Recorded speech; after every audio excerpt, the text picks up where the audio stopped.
Welcome one, welcome all.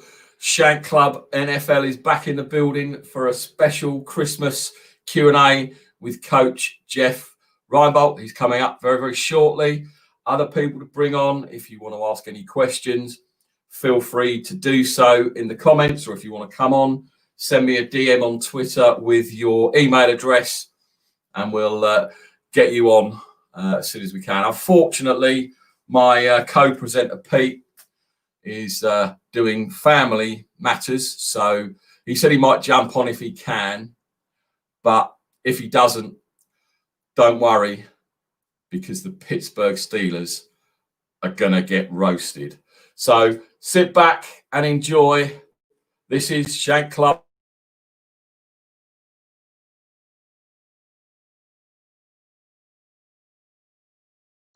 Welcome.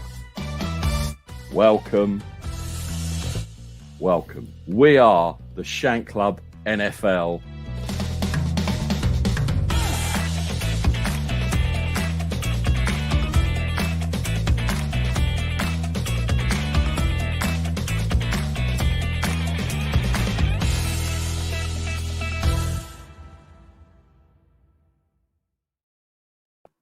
I'm still amazed that Pete actually got that to work. So at least you got that right, Pete. Well done. Right, as I said, special Christmas edition of the Shank Club. Merry Christmas and all that for yesterday. Cheers. Let's get some guests on. So without further ado, let's bring on the main man himself, Coach Jeff. Jeff, how are you, buddy? Don't forget to unmute your microphone. I'm good, man. Happy Boxing Day to you. Definitely. How was your day yesterday? Because I saw on your coffee with Coach that you were going to have a virtual meal with your wife, etc.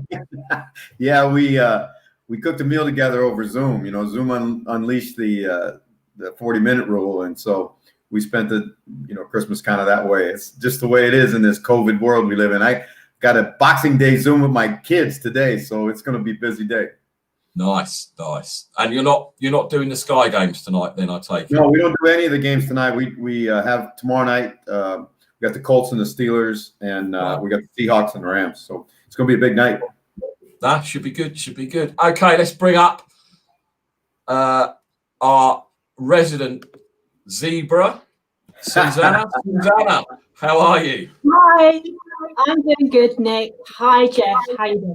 How you doing, Susanna? Good to see you. When's the last time you threw a flag on somebody? It would have been March 8th. That was the last game I officiated. And I threw a flag on the very first play of the game. And it went on from there. But that was the first ever all-female crew in the UK. So very proud of that moment. Oh, that's awesome. That is awesome. I didn't know you guys had an all-female crew. That's great. Yeah, we managed to get it together this year. And then we went into lockdown. Everything was called off. Really missing it. I was going to say, it's probably been ages since you've thrown a flag. Do you have to practice at home with a yellow duster so you don't lose your touch? Yeah, I can't throw for toffee, but I can catch. So yeah. Okay? Break this down for me. What kind of flag technique do you use? Are you one of the ones that throws it way up in the air? Do you throw it at the player, or how do you do it? I literally hit a coach in the back of the head with a flag once because he was on the field when he shouldn't have been. One person managed to get a flag right in the grill. That was really clever. Yeah, when you can launch it from back, judge, on the goal line down to the line of scrimmage on the 35-yard line, you're working fine. That's not me. Man, I'm gonna tell you, I'm gonna ask for hazardous duty pay if you ever officiate one of my games. Yeah, if you do, then maybe I'll give you a warning first. Okay. All right. Favoritism. I know you're going to play the rules. You're going to play the rules in your favor. You're going to do something, and I'm going to be like, that was the best penalty ever because it went in your favor, regardless of the fact that we just penalized you. Well, at least you'd be nice about it. Very civil. Yeah. Right, bring in another guest. one of our usual panelists, Carl from 2 Feet in Bounds podcast. How you doing, brother? Good afternoon, everybody. Merry Christmas from yesterday and happy Boxing Day to everybody. Yeah, it's been good. It's been good fun. Same to you. What'd you do yesterday? It was me and my mother yesterday. We made the most of what we can do in this pandemic, but it was a good fun day nonetheless. Awesome. You watching the games today? I will be watching the games today. Yes. I'm just going to sit back and watch my opponent on my playoff matchup be squealing because last night this guy had Alvin Kamara last night in fantasy. Ooh-wee. And to make matters better, my best mate who has been on our show, has been on the Shank Club during the Red Zone edition, he got me a present. He got me this, a Nerf ball. and instead of putting on a tag, Merry Christmas, Carl, love from Steve and Mia, he ended up just writing in black permanent marker, and I quote, 100% inflated. You'll never live that down, man. Never. He's still hurting about the tuck rule, so I'll let him off for this one. I'm surprised it came inflated at all, being a Patriots ball, but that's another story. Ooh. Right. Ooh. Next guest coming up, new to the Shank Club. Taib, how are you, sir? How are you doing?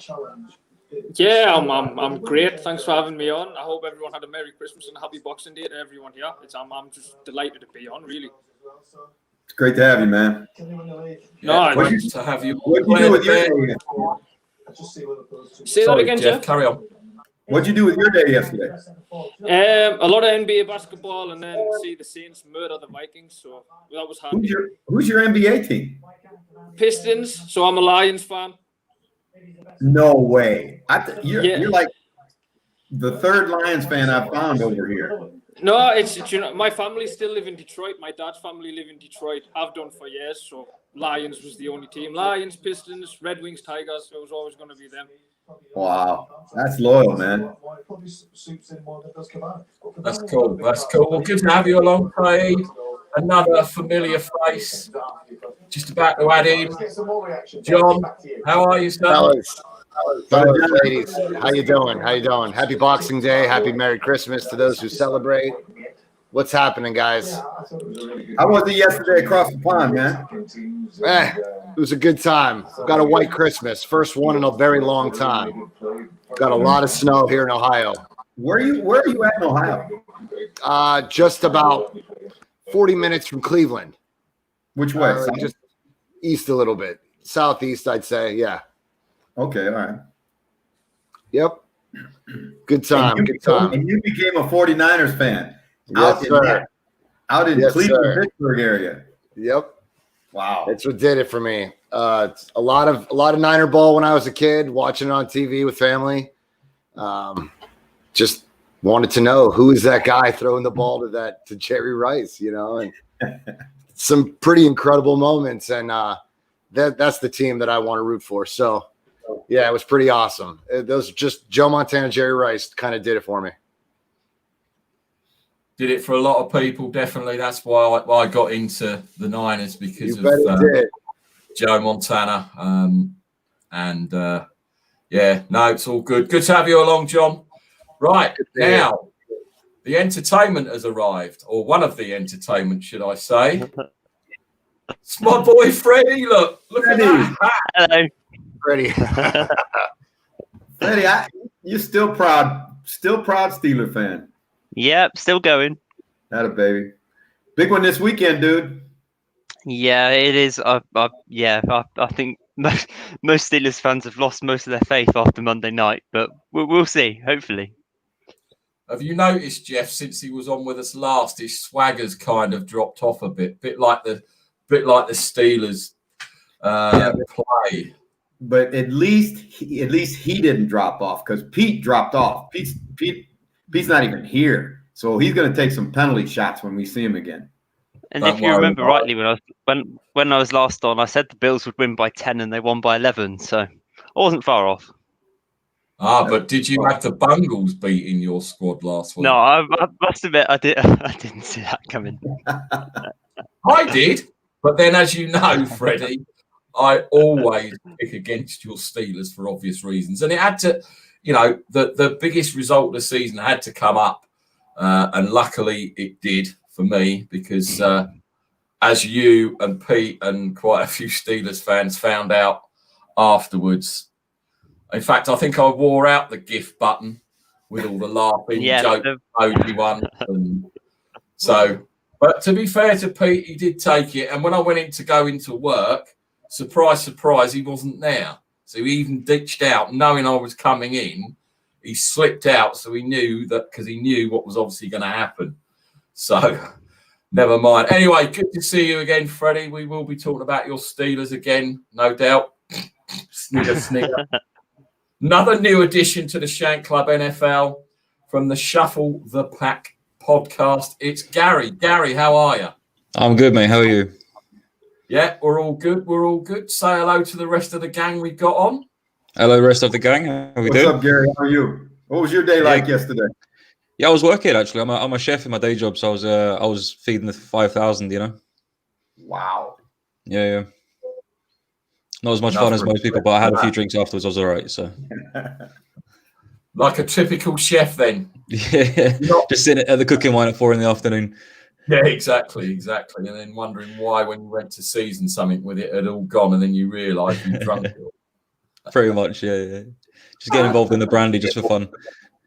Yeah, no, indeed. Well, as it's a Q&A, we'll go round the hall, and I'm sure you've got some questions you want to ask Jeff. So let's start with Taib. Taib, what would you like to ask Jeff? I think he's frozen again. I think his microphone's off. His microphone, yeah, he's frozen. Sorry, Gary, as you're next in line, I'll leave you in the capable hands of Jeff for a moment while I refill my glass, no less. Yeah, no worries. Thanks very much, Nick. Hello, Jeff. How we doing? Good, mate. Yeah, good. So obviously there's been a lot of talk of Aaron Rodgers not getting there's been a lot of talk of him getting the MVP vote this year. What else do you think he needs to do to actually get that nomination? Well, I don't know if there's anything in particular. He's got to continue to play at the level he's playing because, if you look at Mahomes taken a little bit of a dip last couple weeks. And I think it's really a 2-horse race. I think it's down to those two guys. And, how he finishes, because it's a beauty contest, right? Yeah, that's what popularity MVP is. And so whoever gets the last walk down the catwalk and looks the best is probably going to get it. I think it's really close race. For my money, I'm an Aaron Rodgers guy. And I say that because when you look at his body of work and you compare what he has to work with in terms of weapons, he's got 2 elite players, while Mahomes has probably 5 elite players on that Kansas City team. And then the fact of the matter is, for a lot of the season, he didn't have those 2 guys at the same time, where Jones was, in and Adams was out, Adams was in and Jones was out. And finally, he's got all of his weapons back. But they still don't have, Robert Tanya is a good tight end, but he's not Travis Kelce, And you look at their receivers, their other receivers are complementary pieces. They're not showpiece guys. Like, I'm telling you, Kansas City, it's amazing when you have the depth that they have with playmakers. And so, and this is certainly not to take anything away from Mahomes because he's a great player and the face of the league. He's what the league wants right now. But I still say, if you give me one drive and, take the exact personnel except the quarterback, and there's one drive to win the football game, who would I take? I'd take Aaron Rodgers. I'll take that. I'll take that soundbite and I'll put it in every single episode from here on in.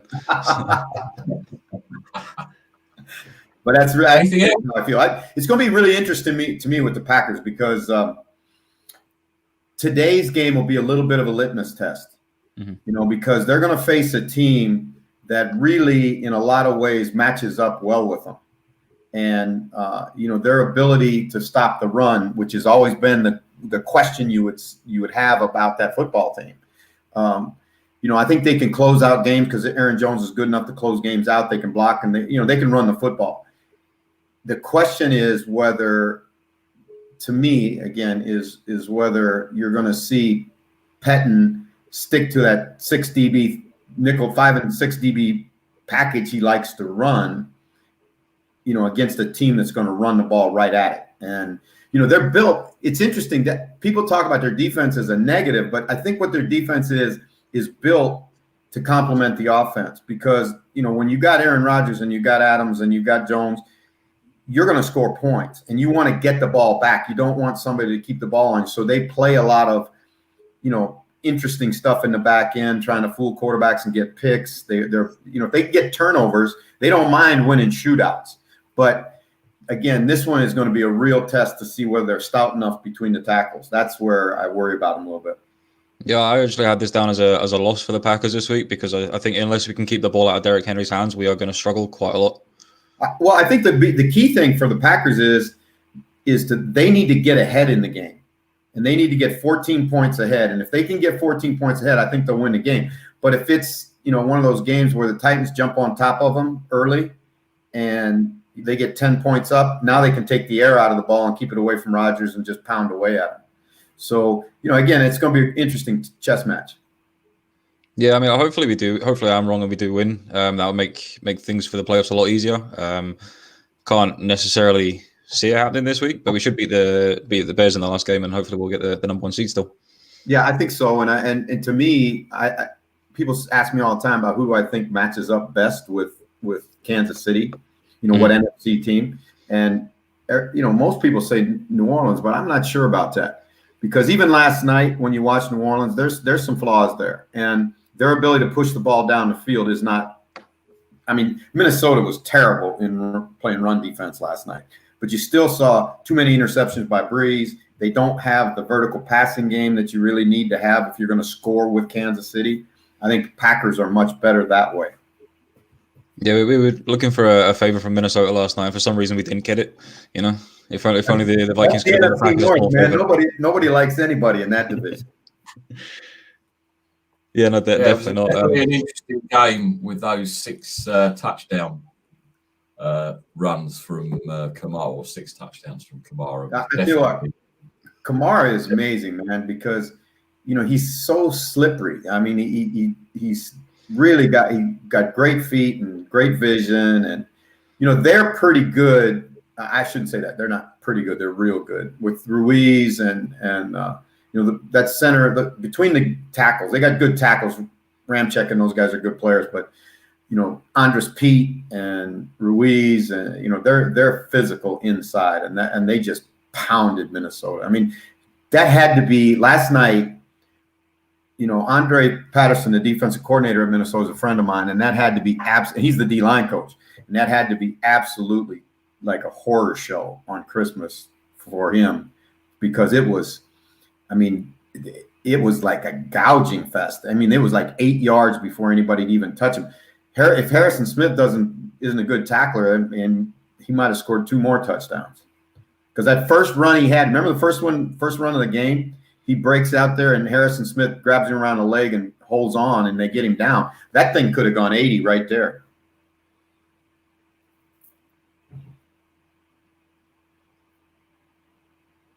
Sorry, you're still waiting for me to speak. I see everyone else is muted. I'm just looking at press the right button. I went to unmute myself and stop my camera because that's technical details. Yeah, no, they were really, really good. Couple of Merry Christmases have come into us from Tony NJ Niner fan 499 and Jesse's 24.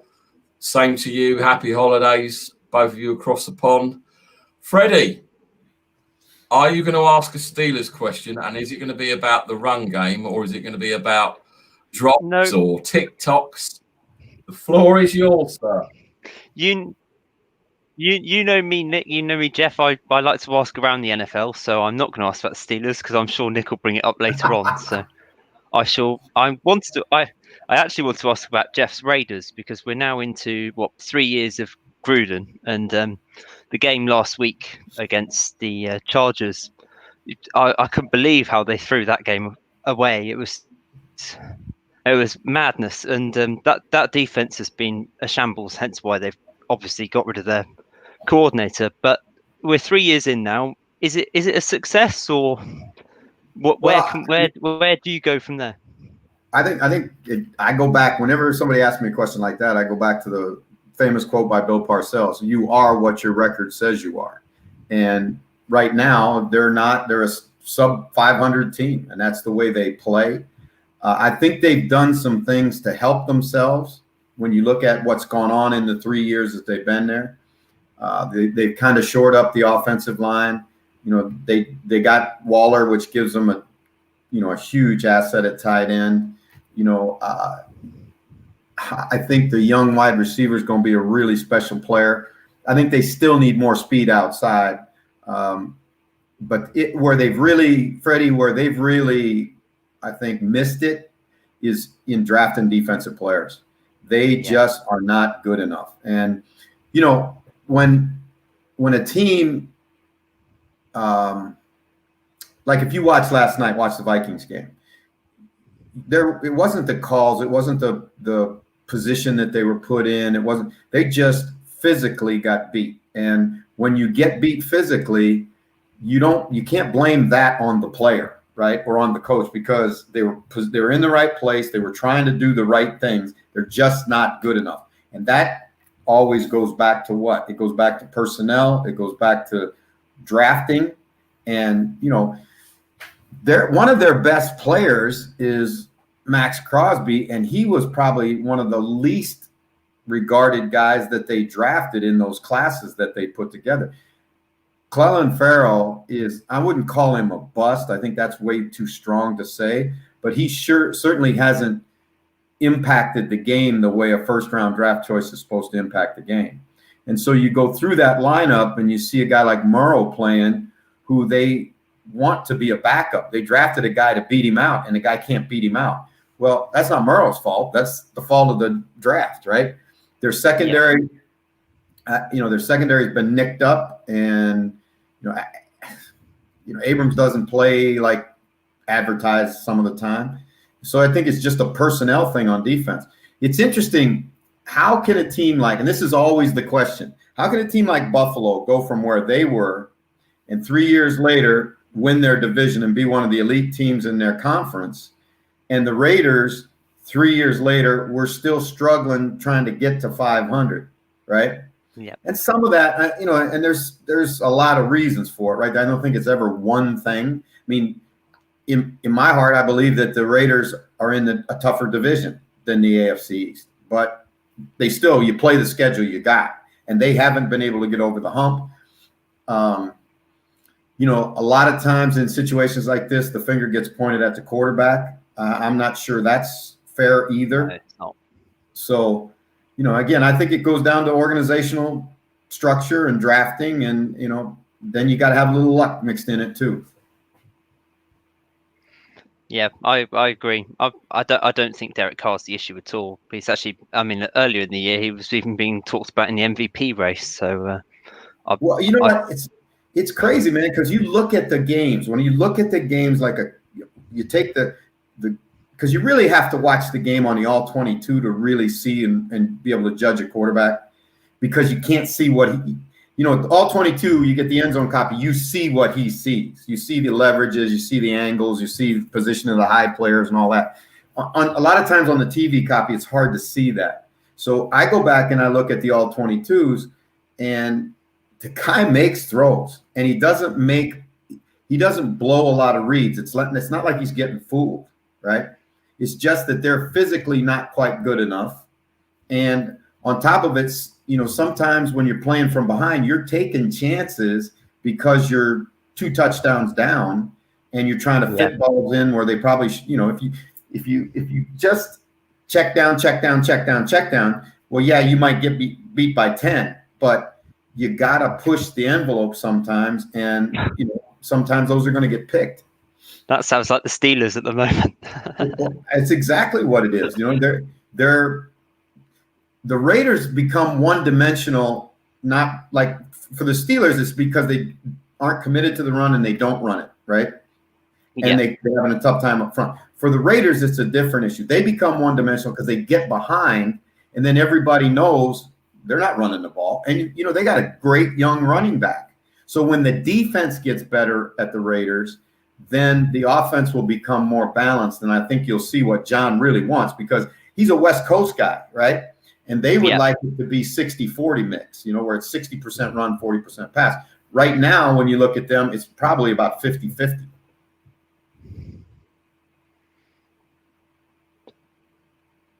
Yeah, I agree. I see Nick's not here for a couple of minutes, so shall I ask another question? Feel free. Keep it going. I will ask about the Steelers then, well, where do we start? Big Ben and his appalling performance on Monday night. I mean, there's no question about it. It was appalling. But I really want to talk about the defense, because, I mean, in the first half of games, the defense seemed to keep us in it. I mean, look at the Buffalo game 2 weeks ago. It was very close, and had it not been for a pick six, we'd have been ahead at the half. And then adjustments just killed us because our defense got tired from dragging us. So what can our defense do to help us to keep in these games? Well, I think the thing when the Steelers defense is playing at its peak, when they're playing at their best, number one, they're gonna sack the quarterback, so they're gonna get the other team in long down and distance situations, or change the field that way. So, for example, it's 3rd and 5. They go out and sack the quarterback for a 10-yard loss. Now that's 10 yards of bonus field position. When the punt team transitions the football, you start winning the battle of field position. And even in this day and age of offensive football and vertical passing games and all that stuff, football's still a real estate game, right? It's field position. Well, when they can't get to the passer, or they don't turn it over, or they don't get bonus possessions for the offense, then that offense, because of its nature, really struggles, right? So when say, for example, if you look at the Steelers right now, if they have to go 55 or 60 yards to score, they're going to score some points. When they got to go 80, it's really hard for them, because they just can't push the ball up the field enough. And some of that's design, and some of it's bend, and some of it's, fact that somewhere in that drive they're going to have a drop. They don't get sacked very much because he gets a ball out too fast. But same deal. If you can't run the ball, and then all of a sudden it's 2nd and 5, and you drop one, 3rd and 5 and 3rd and 2 are absolutely completely different sets of down and distance strategically, especially when you're the Steelers. Steelers right now, if it's 3rd and 2, they're going to throw it because they don't have any confidence in their running game. Most other teams are going to give you at least some run in that down, because that's a length of a body you got to pick up the first down. So it's the game. It's really funny, Freddie. Football, it cosmetically changes, in terms of the styles and the plays and the offenses and defenses, but in its most pure form, when you boil it all down and take away all the eye candy, it's really still the same game. It's tackling, field position, and turnovers. Yeah, agree. I mean, as you said about the Raiders, there were plenty of similarities between their attempts at stopping the run as there was from the Vikings last night, for example. So that's exactly who they look like. I mean, it's just so frustrating, because as a coach, like I said, Andre and Zimmer and that whole defensive staff just have to be dying. I mean, dying, because you build a game plan, you have faith in your players, and then ultimately you learn as a coach that in the end, in the final analysis, it always comes down to the guys on the field, right? And they've got to make plays. And if you're responsible for that gap right there, you got to play that gap. And if you're misaligned, or your footwork's wrong, or your techniques are poor, or whatever, that's what a coach can help you on. But if you're just physically getting knocked out of there, that's tough to, because you don't have any answers for them. You don't have any way you can help them. It's just they come over to you and they look at you with those looks on the sideline like, well, what do you think? I said, I can't make you 60 pounds heavier or faster or anything, So it's just it's what happens, and that's why it's so frustrating when you watch a team go through something like that. I'm totally getting it, Jeff, and Freddie, you've come up with some good questions there, which kind of tie in with a sort of part of what I wanted to respond to Gary on, because I was pretty much writing off Titans against the Packers, because I think, like you said, Jeff, if you're picking a quarterback to get you back in the game when all is lost, you go Rodgers. So kind of wrote it off, but maybe I shouldn't. But there's something I want to sort of delve into here with this sort of, if you're getting hit, you're getting hit, and your coach just goes, play your game, get it back in there. You can't win out here on the sideline. You've got to get out there on the field. Is something I started sort of paying a bit more attention to this year, which is our O-line. So we lost Taylor Lewin earlier in the year, and we brought in Quisenberry, and he's doing all right? But we've got zero depth there, and that's that left tackle. And I'm not sure, just how much of the fans of Shank Club are really paying attention to those guys on the O-line who never touch the ball, never get the stats. They don't get sacks, they don't get catches, they don't get runs, they don't get touchdowns. Well, maybe once in a blue moon they do. So talk to me about this stuff, Jeff, because this is where I think your gospel according to Ryan. Well, it's no gospel. It's just this kind of like we just talked about. It's what the game's about. And if you're not good enough up front, you can mask some things, right? And Freddie's nodding his head because he knows exactly where I'm going with this. If you're not good enough to block in the offensive line, then you're going to have a hard time moving the football. You can gimmick and scheme a little bit, right? But ultimately, you got to protect the passer and you got to get to the passer. You got to be able to block in the run and you got to stop the run. And, it's an age-old question that football personnel guys look at and say, how do you build your team? Well, right now, I think in this day and age, number one, you better have a quarterback that can win for you. That's the first thing. And then from there, you go offensive and defensive linemen. Now, Buffalo Buffalo kind of, I won't say what goes away from that, but their idea was they got Allen, and then they put weapons around him. But they also improved their offensive line during that process. The hardest place to improve, Susanna, and I think this is one of the reasons why the NFL has to get a developmental league, is there just aren't enough good big guys. Now, there are big guys coming out of college. There's a ton of them every year. But the ones that can transition to the National Football League stage are few and far between. There are more of them that if they had 2 or 3 years to develop and play in NFL schemes and learn the techniques and grow and get stronger and more mature, then they could make that transition.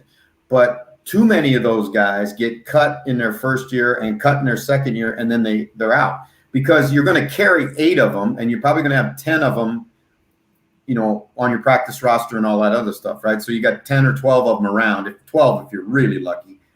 Well, how much are they developing when they're a backup? Because typically they're not getting the reps on the field. Exactly, they're not getting the coach. You hope that they're getting the coaching. Like, for example, you mentioned Quisenberry, and when he was a backup and Taylor Lewan was the starter, you hope in the meeting room that Quisenberry is paying attention to the coaching points that Lewan's getting. But I talked to Sebastian Vollmer, and this was really interesting to me, because Sebastian was a rookie, and he was he was just on the verge of becoming a starter. And he was watching, he told me who it was. I think it was Solder. He was watching Solder, the left tackle in New England, and he started to try and build his game and his techniques like Solder was. And the offensive line coach came over to him one day in a meeting and said, "What are you doing?" He said, "Well, I'm watching Nate. Nate does this and this." He goes, "You're not Nate, right? Nate has a different tool set than you have. So you gotta be you." And that started him on the path to becoming a starter. He realized that, okay, I've gotta, even if I have to get him to stay after, I gotta get coaching. I need personal coaching because I'm not that guy. And Quisenberry, I agree with you. Quisenberry to me has been a real pleasant surprise for the Titans because right, because there's no one else. When Taylor went down, I really thought that offensive line would really take a step back, but they really haven't. And I'm trying to think if it was the Cleveland game when he got matched up with Myles Garrett. I thought, oh boy, he's going to have a day, but he hung in there really well. He gave up one sack, and I thought he played really well. But if you don't have big guys, it's hard to win. Really hard to win. Yeah. So let's keep him healthy, because if he goes down this week, that's we've got zero chance. We've got no depth that side. Switching tackles, that's not a great idea either, because it isn't. And people say that. How can that be so hard? Well, because your footwork is all completely different. When you're on the right side, the visible side. Tannehill's looking at all of that. He doesn't, but he's not seeing this. And if you think about this, if somebody said to you, okay, Susanna, you can't use your right arm for a whole day, right? And you had to go out and do everything left-handed.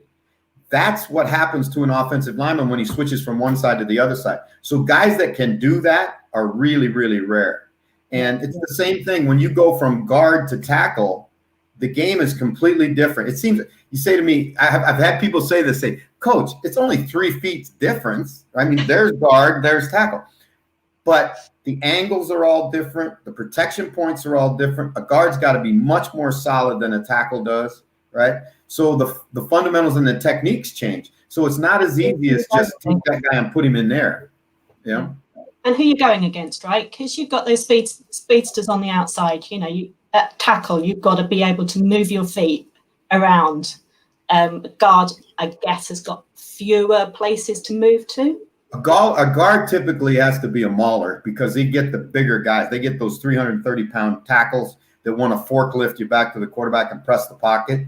So I can remember this, June Jones used to say this all the time, because in the run and shoot, the set point for the quarterback is about at the B gap, right? It's out between the guard and the tackle. So the tackle has to be the play side tackle has to be real firm, and the backside tackle is going to set off the ball more. Well, the front side tackle's got to almost jump set the guy. So even inside of a game, the technique will change based upon where the set point for the quarterback is. And that's a lot of stuff for a young kid to be able to handle. And that's why a lot of these young kids don't struggle so bad until they get experience. So we got to create a place for them to play, I think. Awesome.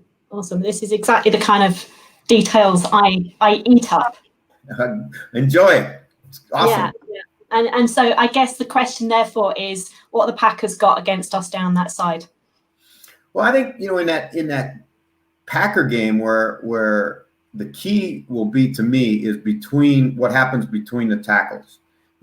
If you look at the Titan offense, can they, between the tackles, run enough, gain enough yards, play enough power football? Because they're gonna make some big plays against Green Bay, because they're gonna see so much single coverage outside, and those young receivers are and those guys are good players.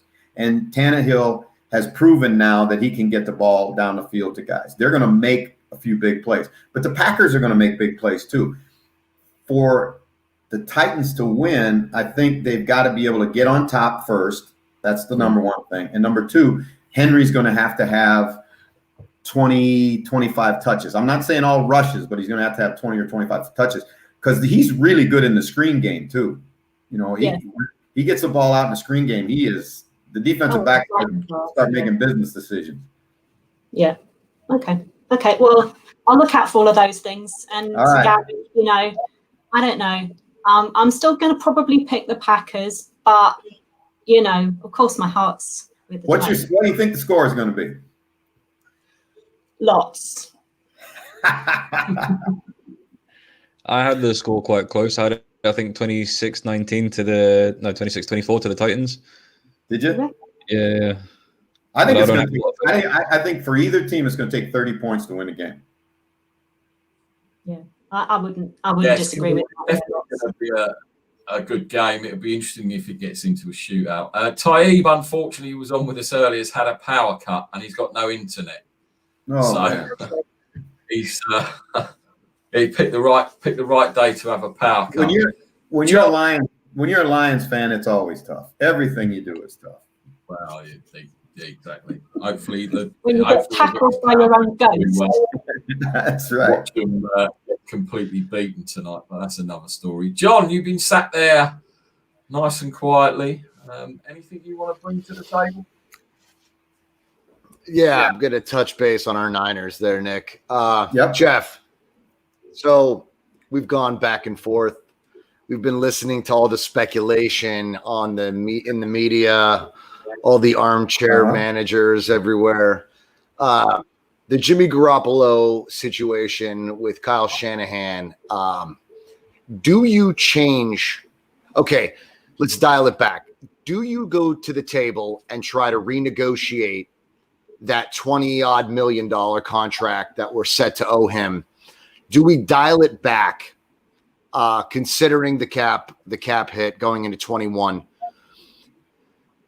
Do you change everything under center and focus on the draft, or do you kind of reload in the midst of? I mean, this season went down the toilet quick. So does San Francisco want to try to stay in the NFC West in the next 2 seasons, or do they want to start a rebuild at the quarterback position? Or my third part to this would be, do they want to bring in another veteran to replace Jimmy, bridge the gap with the rookie? And then your kind of your draft for the interior O-line and all the secondary positions are going to be, I feel like they're jeopardized. If you go into the draft focusing on a stud rookie quarterback with the top 10 to 12 picks, if we're anywhere in between, if we jeopardize the draft in all of the other crucial positions San Francisco needs to build on to primarily focus on the quarterback position, where do you go? What do you do? I think this is really interesting because obviously you're more than a casual fan, right? So what I thought, and I said this to Nick as we were waiting to come on, I think the decision to go out and get Rosen was really smart by San Francisco. And now he may never play it down, but at least what you did was you showed, and this is what I like about Lynch being aggressive like that. You showed that you're not satisfied with where you're at right now. We know what we see in Nick Mullins. We know what you get with Beathard. Those guys are probably going to be career backups, all right? Jimmy has a body of work that you can evaluate. But go out and get Rosen at really no risk, right? When you look at the big picture, no risk, because he was well thought enough of to have been a first-round draft choice. And he would have been a first-round draft choice for not just the Cardinals, but a number of teams in the league who were looking for a quarterback. Now, it didn't work out for him in Arizona. He went to Miami. He went from one bad team to another bad team, a myriad of coordinators. Can't say what happened in Tampa Bay because he was on the practice squad, but did he learn from being around Brady? Did he learn from being around BA? If he did, and his psyche, because he has arm strength, he has arm talent. That when he was coming out, I liked him. I liked him way more than Darnold, right? Because I saw more polish. Darnold was one of the guys that you look at him sometimes and you go, why did you throw that ball, right? And but you could also see some good stuff too. But Josh, I thought, was really, really polished coming out of UCLA, and made the ball came out his hand real pretty. He threw a nice ball. He had enough arm talent. He had decent feet. Now the issues with him, and this I can't speak to because I didn't sit in the draft room. I've never coached the kid. He's not, again, there have been knocks on him about his personality, right? And he kind of rubs people the wrong way. Well, again, if you can complete enough passes, you can rub people the wrong way. It's just right now, he hasn't had that opportunity. But that tells me something about San Francisco's organization. Number one is that they're not going to sit back and just take it on the chin. Mm-hmm. They have to, in my opinion, what they have to do is they go into the offseason is they've got to look at the totality of their football team, right? What are we going to do with Sherman? what's things that we can't have knowledge of, like Bosa's injury. What's his rehabilitation like? What's his, what do we project him to be next year? Right. Kittle's come back now. All those kind of things are gonna play into it because, like you say, it's all based upon the cap. Your decisions are going to have to be based upon the cap both today and tomorrow. I don't think that it's been decided yet, John, how far teams can defer payments in this new cap era, right? Because the Players Association is going to want to protect those incomes for these guys. They don't want a bunch of guys getting slashed, right? Right. So what they may negotiate with the league is to be able to push and prorate those salaries out further. If that's the case, it changes the dynamic for you. So I think, in a long-winded way, what I'm saying is I think they're doing the right things, preparing for the eventuality of the draft. Do I think there is some concern over what Jimmy's ceiling is in San Francisco? Yeah, I do. Do I think that he's a failure? I don't. I think he's a guy when you start talking about quarterbacks, there's probably only 5 of them in the league, maybe less than that you don't have to scheme around in some way, shape, or form. Sure. Right? And so they just have to weigh where that whole thing fits. If they say, hey, okay, Jimmy can do this well, we've got these guys on our roster, we have access to these guys in the draft, let's keep him. Or they say, well, he can't do these things well, and we can't overcome it. We better go get a new one. But before you go get a new one, you better really be sure that new one is better than what you got. And that's really hard to tell with rookies, because rookies at quarterback, if you look at the success ratio of first round and second round draft choice quarterbacks in the NFL, it's about 50%, right? Oh, yeah, without a doubt. So that worries me. Yeah, and I'm with you. I would say you have a better chance to in the draft to find contributors at other positions than you do at quarterback. Because right now, if you look at the league right now, I mean, there's a couple. You'd say the Trask kid from Florida, the kid from Alabama, I don't know, the Ohio State kid, the kid from Clemson. It's not a deep pool, right? Right. And see, I'm a Buckeyes fan, so I worry about that Justin Fields pick because we block so well at Ohio State, but we are not well known for quarterbacks. We'll get you your edge rushers.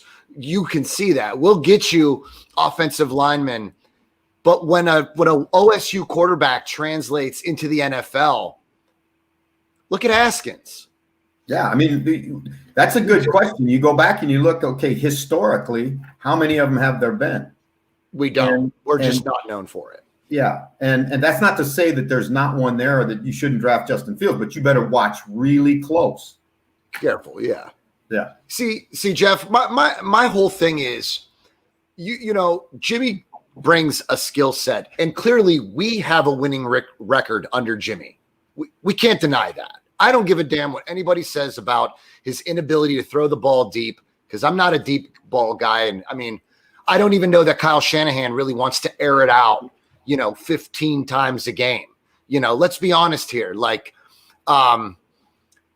if we were to change small things, let's say you get him a quarterback's coach, a real quarterback's coach, not Shane Day, who was never a quarterback a day in his life, but a real quarterback's coach, someone who played the position, someone that could work on that footwork a little bit, someone that could focus on progressions, your first read, your second read. Jimmy's got a quick release, Jeff, that, like it or not, could be one of the best in the league if it were molded properly. I just don't feel that we've given any of the quarterbacks in the quarterback room the right coaching for their own futures, for their careers in general. That I can't, because I don't see him on the practice field. I don't watch him, so I can't count him. But I would say, see, the other thing too is that I think everybody has to kind of take a pause for a second. When you think about Garoppolo, you're really looking at a very, very small sample size, right? And he's at a position that is the hardest to play and to learn in football. And so there's always a rush to judgment with quarterbacks, always. And, you look at how most of them take at least 3 years before they start to get, to really get it. Well, he doesn't have 3 years yet. Now, he has 3 years, but he's been hurt. He's been a backup. He's been I just think it's too soon, way too soon in his case to throw him away. Good. If we ended it there, brother, I'm a big fan for Jimmy. I believe that he truly has it to be something in San Francisco, to truly get us back to where we came from. I just feel like you said, I think he needs a little bit more time. And I don't want to hear that he's injury prone crap, because he had the ACL. When Quinnen Williams comes through and lands on your ankle and maliciously, we can say maliciously or we could say it was accidental. But when a 300-pound man comes through the line and grabs a hold of that ankle and dives with your ankle like this, Jeff, come on, brother. You've seen this how many times? Yeah. Do you diagnose a guy as injury prone because someone did their job a little overboard? Well, this is a game where guys get hurt. That's just the reality of it. So, like I say, and I'll say this, John, this is something I say to players when we have the rookies together and we're going through rookie mini camp. And I tell them, I said, guys, one of the things you're going to find out about pro football is the easiest thing to get in pro football is a label. The hardest thing to get off is a label. So, I think we've labeled, in some ways, we've mislabeled Jimmy Garoppolo way too soon. And if it was me, and again, this is just me looking at it from the outside, I would say let's spend our draft picks and our money on improving our overall football team, and then let's work to get him to be the best quarterback he can be. Agreed. That's something we agree on as well, Jeff. And John, saying that he's injury prone when, the injuries he's had this season haven't been his fault. It just doesn't sound right. And the ACL that he got, that wasn't, well, again, people say, he shouldn't have gone out of bounds. If he'd have stayed in bounds, he wouldn't have done what he did. But at the end of the day, those are freak injuries. Bosa's ACL was a freak injury. So I don't think you can count him injury prone because he's had injuries that weren't his fault. A bit different if he's going in head first instead of sliding and someone knocks his head off. Yes. And the next one. And that, to me, that's his fault. So, yeah. I think they stick with Jimmy. I hope they do. I like Jimmy. You don't go from being 13-3, and I don't care what anyone says, it was the running game, it was this, it was that. He still led the team, whether he was throwing it, handing it off, he still led that. And he exactly. You need that because Mullins isn't a leader, bless him. CJ, God only knows what's going to happen with him behind the controls tonight. I'm glad I don't have to. It's not like a Monday night football time. so that by midnight I'm either going to be really happy or drunk and depressed, one of the two. Who knows? Yeah. Got a couple of questions, if I may. Claire the Bear, as you know, big fan of yours, big fan of our show. Couple of comments she's got. The first one is a bit left field, so bear with me. Does Jeff have any superstitions at all? Or, sorry, Jeff have any superstitions or traditions around football? And now this is her talking, not me. Like, I shower at half time if the Bears are behind and I'm watching the game on Sky/TV. And I keep wearing the same jersey on game day until we lose. And then I wear a new one out of my collection of 16. And she's got a picture of all her shirts. So do you have any superstitions or traditions when you're watching? Not really. I have a rock that I found in Hawaii a long time ago, probably 25 years ago. And I keep that in my pocket in a game during the game. And, so that's probably the closest thing to a superstition. But I'll tell you what, I have seen some pretty crazy stuff. You go into the locker room, and Emmanuel was a little bit like this, where guy would have his seat in the locker room laid out on the floor, his entire uniform, right? His socks, his jock, his shirt, his undershirt, his jersey, all that stuff.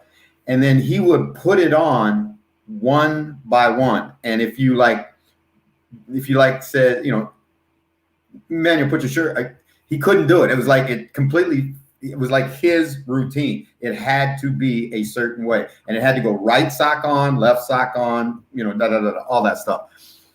We had another guy. We had another guy one time this is when I was in Las Vegas. And we had a kid that had played for the Packers. He was an offensive lineman out of Colorado. And I won't use his name, but he had a really unique pregame routine and ritual. And I didn't know about it. And we were standing, it was about, I think, game 3 or something like that. And I just happened to be standing for the national anthem. On my right side was a guy named Tom Backus, who played in the NFL. And this other guy, I almost used his name. The other guy was on the other side of me. And so we're getting ready for the start of the national anthem. And players have their helmet on their right side and the whole deal. And all of a sudden, Backus, who was about 6'8", elbows me, hit me in the shoulder. So I looked at him, and he went like this, and he looked over at Garton, and I looked at Garton, and then he went like this. So I looked down, and Joe had piss running out of his pants, right? He was pissing himself on the sideline, and he was crying. And I said, I looked at Backus, and Backus looked at me and goes, every game. And that was his routine. He couldn't play if he didn't pee in his pants before the game. So I'm just telling you, there's some wackies in there. Yeah, that's a bit strange. You know what I was going to bring up? Kevin Green, who died recently. And I was watching his football life. And he used to get very emotional during the national anthem, and he would cry and tear up and everything. And then he'd just go out and absolutely kill people. It's amazing how things like that affect people. Me, I used to have a quick Marlboro behind one of the buses where no one could see me. I'd go behind there quick, have a quick cigarette, and then I'd go out and play. But that was just me. Well, I tell you what, it's funny you say that, because when this is 1988, first I'm in pro football, and we come in at halftime, and the offensive linemen are all sitting at their locker smoking. I mean, just like that, just smoking like you're smoking darts. And I'm like, is this pro football? But I've seen guys get, like, guys before a game, you really learn. Some guys you can't even talk to before a game. They're just so wired up and so in their own place. And then there's other guys that fall asleep in their locker before a game. I mean, it's just, they're all so different. And that's one of the things that makes football the hardest game, because, you know, when you think about it, in basketball, there's 13 guys on the roster. In baseball, there's 22. I don't know what there is in soccer. Hockey, there's like 18. In football, you've got 53 guys with 53 different personalities and different hot buttons and different, you know, because what works for one guy doesn't work for another guy. And what you come to grips with is, and this is kind of what you learn in pro football, is everybody's responsible for getting themselves ready to play. And you shouldn't rely on a coach or somebody to get you fired up before a game. Because like you see Drew Brees before the Saints games and he's doing all that stuff he does, you know, some guys that affects. And then there's you watch the huddle and there's other guys that are looking around in the stands and, you know, doesn't do anything to them. So everybody's kind of different, and all those different psychologies, you got to find a way to get it all going in the same direction. And that's what makes coaching football, I think, harder than any other sport. Definitely. Got one more quick one from. I just want to respond to that. Go ahead. Hey, because that story made me think of another story that an official told me. So this is an official that lives here in the UK now, but played and coached in Hungary in his youth. And he said, you know, he was one of the bigger guys. So he's like often in there sort of grabbing and mauling, like you say, Jeff. And it made me think, because one thing he said is, like, when you're down there, if something's hanging and it does you good to grab that, it works, right? But I'm thinking, if it's a little bit damp, maybe it might put the opponent off. So I don't know. Might be a tactic. It might have been what he was. I mean, I haven't seen the guy in 20 years, but if I ever happen to run into him, I might ask him if he had a purpose for it. But it was what I mean. I just looked down and I was like, what in the? But you did accidentally mention his name now, so now we know. Joe is his first name, but I won't tell you his last name. It's a good one. Everyone. But he was a Packer, Gary. Another one from Claire. She said, how do you get... You're on mute, Nick. It's all right. I had a bit of an accident with my laptop, and it's telling me that I'm not connected. I am connected. I'm not. So, yeah. Claire asks... What happens when one throws an interception and you throw it against the wall? Yeah, exactly. Well, it's being out here, I'm surprised that the laptop hasn't frozen, if I'm honest, because it is pretty cold, just for a change. Claire says, how do you get players to stay focused on the NFL action and diet plan over the festive season, Jeff? Well, there's usually one way is to fine them, right? So, for example, if you got big guys, normally if you got a guy that has some sort of weight issue, then he has a weight that he has to play at, and for every pound you can find so much money. And but what happened, I think, really most guys, not all guys, but most guys recognize that, you know, they have to be at a certain condition to play well, and their weight is part of that. And so the money that those guys make is pretty good motivation to take care of yourself. Now, there are guys that once they get guaranteed money, then it's harder, you know, and that's what I worry about. Like, I watched that Mekhi Becton, that left tackle for the Jets, the rookie kid. He's got really a chance to be a really, really special player. I mean, a really good player.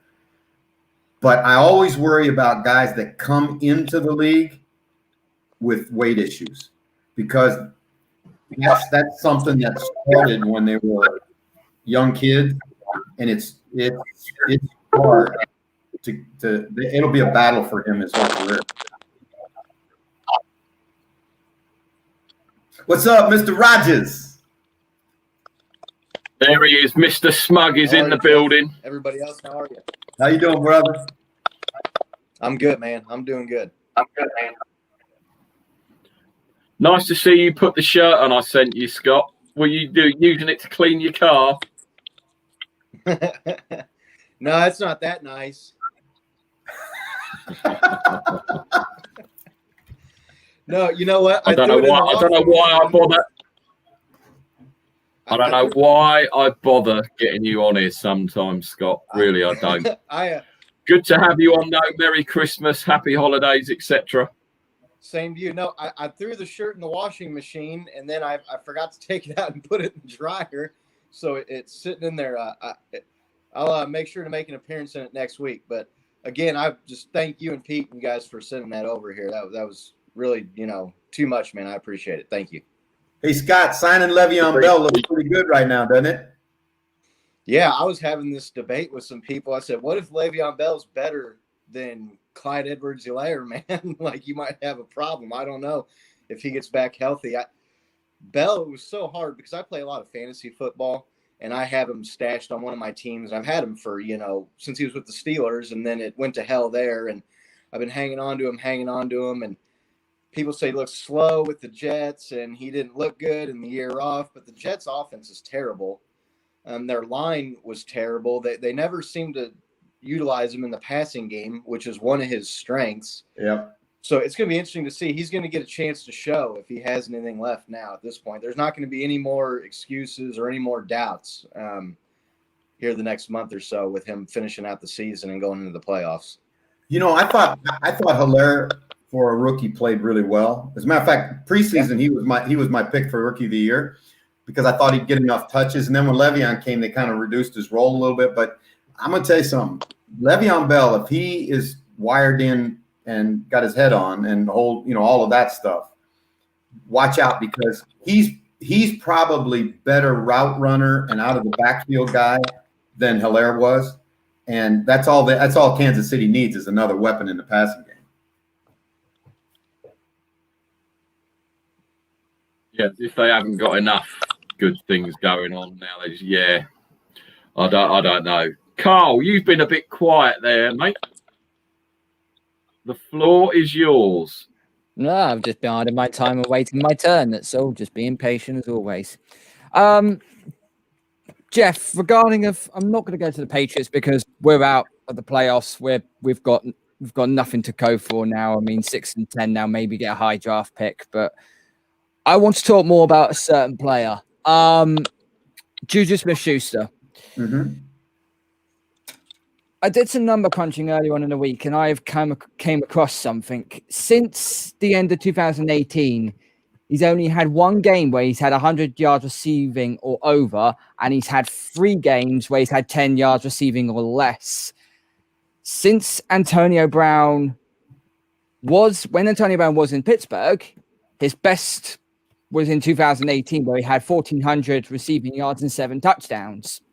Since AB has left, he's had fewer receiving yards than Lions wide receiver Danny Amendola, and he's had 9 more receiving yards than slot receiver for the Raiders, Hunter Renfrow. Is it apparent now that Juju Smith-Schuster is not a wide receiver 1 and should always be a wide receiver 2? Freddie shaking my head already. I think this is where analytics can be scary, right? Mm-hmm. Because if somebody had brought that to me and I would say, okay, now let's look at the study. How much of that was with Duck, whatever his name is, and the other quarterbacks that they had, right? Because one of the things about analytics is you want to be able to compare apples to apples, not apples to grapes, right? Yeah. And so I would think that you would take out that chunk of work and then say, okay, what has he been with a legitimate quarterback in the offense? I do think, however, that his production, something's happened to him, right? And it's funny because I said to Neil the other day when we were on the set, while we're talking while the game's going on, I said, what is it that it's at Pittsburgh where once you get to be the number one receiver, you turn into a knucklehead, right? And I when that kid came out of SC, you know, because he has Polynesian heritage, he's half Samoan, and so, you know, I watched his career really, really close, and I thought he was ready when they let go of Antonio Brown. I thought he was ready to jump off. I thought it was now his time, and he was going to be that guy. He's a number one receiver right now in name only, because you look at that offense and you know, I don't see, if I was coordinating against him, he's not a guy that you'd say, okay, we got to put our best corner on, or we got to roll a coverage to, or I don't see the production to warrant that. And he may have. The question I would ask in the analytical standpoint is, okay, just with Ben and with Antonio, what was his production? And if it looks like what your study sounds, then I would say that's a pretty good indication that he's best when he functions as a number two, right? Now, does his skill set say he could be a number one? Yes. Yeah. But does his production is his production the production of a number one? Not in my opinion, not right now. I would like to see the kid grow up a little bit, you know, and the TikTok stuff and all that, put all that stuff away and just function, just concentrate on being the best player he can be and helping his football team. That's what I'd like to see for the kid, because I think he's a good kid. Because we're in this day and age now where social media is basically on every single platform and everyone has it. Has it become a change in scenario where all of a sudden now, like rookies and that, and they come into the NFL, they have to have followers, they have to have TikTok videos and all this, that, and the other. Has the fame got to them before they've even laced up a pair of boots? I think that's a great point. You know what?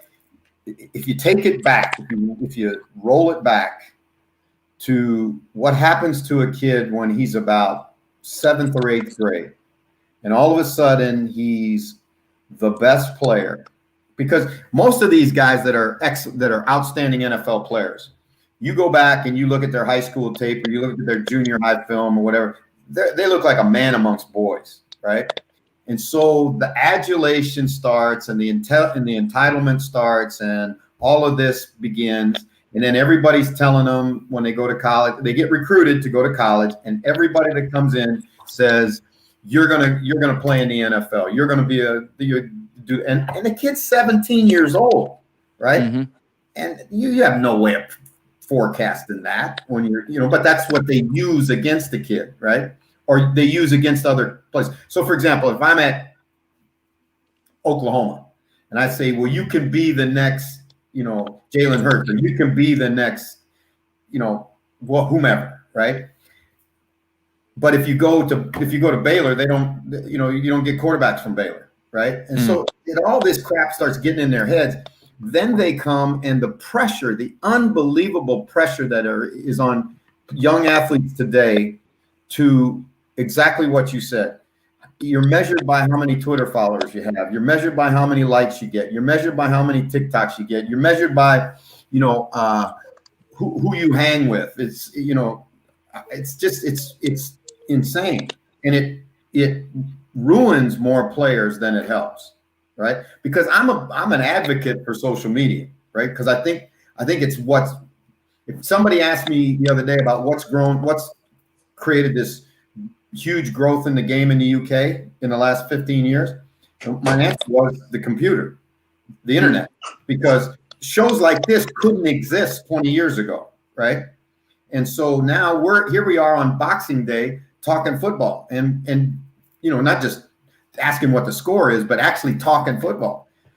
Well, that's great, but it also puts an awful lot of onus on, the players have pressure that players in the past never had to deal with, right? So Dwayne Haskins goes to a strip club after the game the other night, and he gets vilified on social media because there was the picture of him without his mask on. Now, I'm more pissed at him for not having his mask on than I am for him being at the strip club. And that has nothing to do with my morals. That has to do with he puts his teammates at risk when he doesn't wear a mask. Going to a strip club after a game, fellas, I hate to wake anybody up, but they've been doing that for 50 years, right? It's just, but now anywhere these guys go, they're under. You're under a microscope. Absolutely, they're under, and it's an unfair microscope. But what they make and what the all the things that come to them because of football, what happens is they don't learn to protect it, and it can be it can be just as destructive on their career as it can be to build their build their brand, because that's what everybody's telling them now, right? You got to build your brand. You got to build your brand. No, what you got to do is become the best player that you can become, and then your brand will be built, right? And so guys like Jerry Rice, they didn't spend time worrying about that kind of crap. First of all, it wasn't there then, but he worried about being the best receiver he could be, right? Now it's like, I got to get catches because I got to build my brand, right? I got to get, I just think it's a slippery slope. Agreed. No, definitely agree on that one. I think social media has helped. It has helped many players. I mean, we have seen even some of the more mutual, more experienced players be on TikTok and be on Twitter and that sort of thing. I think there was one where I saw Drew Brees. I think it was when he got rib injury. There was a video he posted back in the summer of him just sitting in a circle and he throwing the throwing a small Nerf ball like this, throwing it to his 3 little boys. Yeah, that's that nicer thing you want to see, rather than, and also as well, when you do that sort of thing, it does help. It does work in so many ways. But what Juju was doing, like dancing on the opposing logo on the field, that sort of, if you've done that at the end of a game, I can understand that you won that. That's like a victory dance sort of thing. But to do it to a pre-game and give your opponent, something to be really pissed off about, that's where you end up in huge trouble. And that's what happened when Von Bell absolutely clocked him during the Cincinnati game. Well, if you think about it, what's the motivation of what you're doing, right? And this is where the players don't think. We spend an awful lot of time with our kids about social media, and we always say to them, before you send, think, take a breath, read it again, and think, right? And think about who it's going to affect, because when you do what he did, it doesn't just affect him. It affects everybody in that locker room who's trying to win the game. It's hard to win football games in pro football. It's really hard. And I don't care who you're playing. But it's really, really hard when you give the opposition a psychological advantage. And you can say, well, that shouldn't matter, but it does matter, because they're all prideful guys. They're all pride. They're all alpha males. They've all got that ego. They've all got all of that stuff. So again, I think if it's hard to tell, because you don't know how much of it's spin doctoring and how much of it's genuine.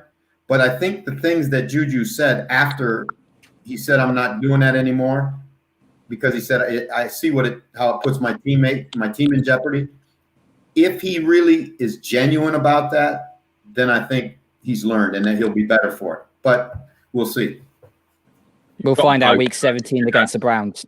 Yep. Exactly. Because that's I mean, this whole thing, a lot of people did blow it out of proportion, but I do agree it is bulletin board material for the opposing team. And you could tell, as Carl said, when he got his clock cleaned, a lot of that was due to that. It wasn't just because they could do it. Pete's actually, look, he's made an appearance in the comments. Pete has. Hey guys, sorry I couldn't make it on. Merry Christmas to you all. And we just say you're a choker. You should have been on it. Poor old Freddie is the one taking he hasn't taken any flack yet. Go on, bring it. I've had the last two segments have been on Le'Veon Bell and Juju Smith-Schuster. So what's next? What do you think about all that Freddie, what do you think about Juju Smith-Schuster and all that kind of? Is it embarrassing? What do you think? Well, first things first, I'll talk about production because that's what Carl brought up first. I agree. He's sort of a wide receiver 1.5 in that he does attract top corners to mark him, but at the same time he's not. I don't know if it's the routes he's on because because sometimes he's on things that will gain maximum 5 or 6 yards unless something miraculous happens, or whether he's just not producing what he should be. I mean, we do have other receivers which just help, such as Claypool, obviously, in Washington, and etc. But yeah, I don't know. He's kind of that wide receiver 1.5 that I don't know if Claypool develops and he then overtakes Juju. If then Juju reverts back to a wide receiver 2 and brings up the numbers like he did in 17 and 18. So I don't know. I'm mixed. I'm mixed on that. As for his behaviour before games and on field, there's no doubt that his brand, as Jeff mentioned earlier, comes first. I think that's pretty clear, if I'm being particularly honest. But as dancing on logos, he's been doing it all season, and only because it got brought up by the media, it's suddenly being sprung into life. That being said, dancing on logos is stupid, isn't it? Because it just gives everyone extra motivation. So I can see both sides of the story. I don't particularly agree that it's that big a deal, but as I said, Freddie, I think if he'd done that at an end of a game where the Steelers actually won, then it's like a victory dodge. You know, no one would say boo to a goose. But because you've done it pre-game, you've given the opposition to get riled up about something. And of all the teams, you want to do that against, your division rivals. That's a straight up no-no. That being said, though, he has been dancing on logos before the games, every game this season. So it's not like it's a new thing. No, absolutely not. So I'm more surprised, if anything, that Mike Tomlin or the Steelers coaches haven't mentioned this to him before, really, before we've gone on this streak. So maybe because of the fact you was winning games at the time and you was more concentrated about winning, but now you've lost 3 games on the spin. Now you need to try and change something. But it should have been addressed off the Buffalo game, quite frankly. Yeah, I mean, you say, it's all well and good when you're winning, doing all that kind of thing, and it doesn't get reported. But as soon as you start to lose, it's then highlighted because it's taking the piss anyway, but it just becomes a bit disrespectful when you're actually losing and your teammates. I'm really surprised. I'm surprised someone didn't say to him, give it a rest. It's not helping our cause because it's supposed to be about the team, not about you. And it all has come, the first issue is it's more about him, and it's kind of taking away the fact that they actually are stuck in eggs right now, and they need something to get back on track because, they could slip to the 6th or 7th seed, I believe, because they've gone from 1st to 4th or 3rd seed. And yeah, we were number 1 seed, yeah, and now we're 3rd and probably going to drop even further, I suspect. So this is a huge week for Pittsburgh. I mean, this is a monstrous week for Pittsburgh because I don't think you want to go into Cleveland with 4 straight losses going to the playoffs. And we want division wrapped up this week. Yeah. Otherwise, we won't win the division. I think that's pretty clear, to be honest.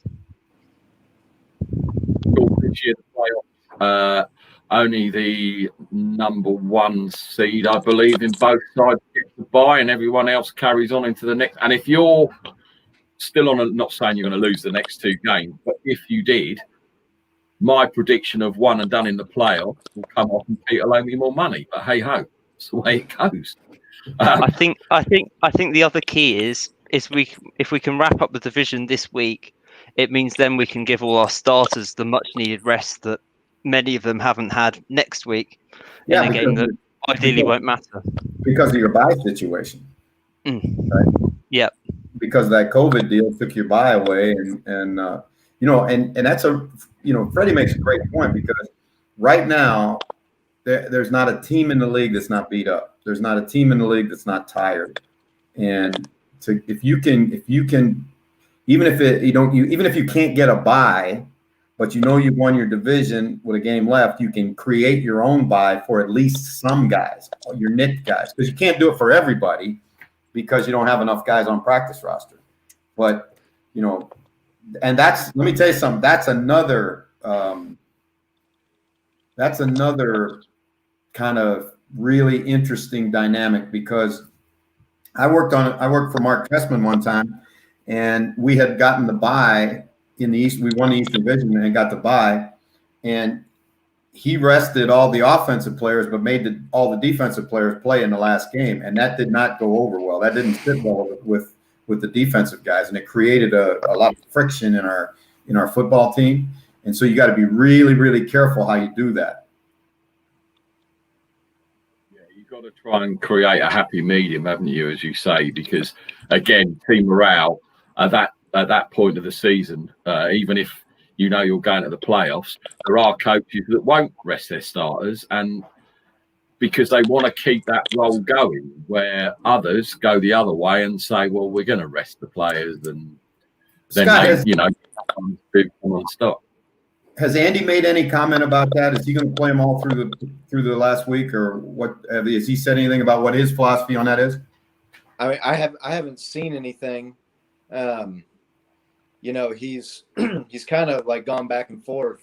If you look at his career on it, I've never been a big fan of it, resting guys, especially if you're getting the other bye week, because then your guys are taking 2 weeks off. Right. But there's two things, the Mahomes factor to me. I mean, I think that guy could take 3 months off and come out and play well. So I'm not as worried with him. And also, the risk of injury, you saw what happened with Clyde Edwards-Helaire. You brought it up earlier. I mean, if you go out and play guys in a meaningless game against the Chargers, week 17, the Chargers are going to be playing hard. Yeah. You lose Travis Kelce or God forbid a Mahomes going into the playoffs. It's the risk is just too much. You can't do it. I don't think. So yeah, they pretty much have the one wrapped up here. There's like if the Steelers lose another game, or if the Bills lose another game, or if the Chiefs can beat the Falcons this week, it's all wrapped up and done. So I would imagine that you would see the starters sitting in the final week for sure. I agree. I would. I mean, it'd be really, really hard to. I mean, how could you justify to anybody if, God forbid, Mahomes would go down in a game that doesn't matter? Because the whole thing you say from the first day you're in training camp is the goal is to win the Super Bowl. And if you can't improve in that last week, and I understand the 2 week off thing is a little bit of a caveat, because historically teams that take 2 weeks off, they don't play particularly well when they come back in the playoffs.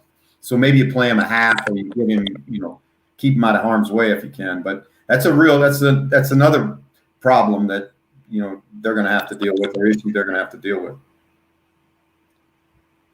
Yeah, certainly going to be interesting to see, if anyone does rest anybody, or because a lot of the teams are sort of, their seasons are done, but they're still trying hard.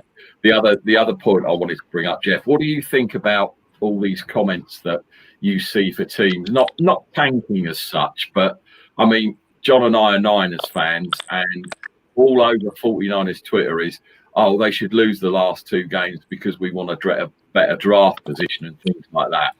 And to me, it really annoys me to see fellow fans saying that, because no one wants to see their team lose.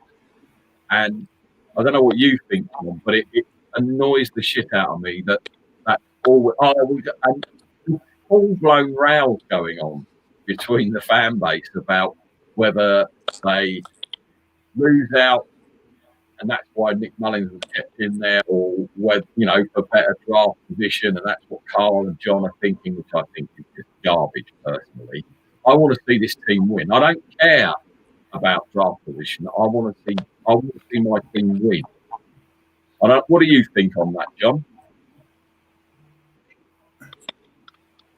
Well, I mean,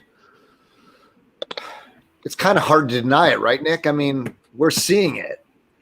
You're not going to bench Nick Mullins for CJ Beathard at that point when he cost us 24 points. Come on. I mean, he gave up how many turnovers in the last 4 games, so to speak. There's no doubt that they're tanking, and it pisses me off because you're masking it as if it were just we lost, bullshit. You've got no reason to just throw away the season. We are a prime organization, man. I don't want to see a team like that tank. I don't want to see any team that stacked Super Bowl victories tank.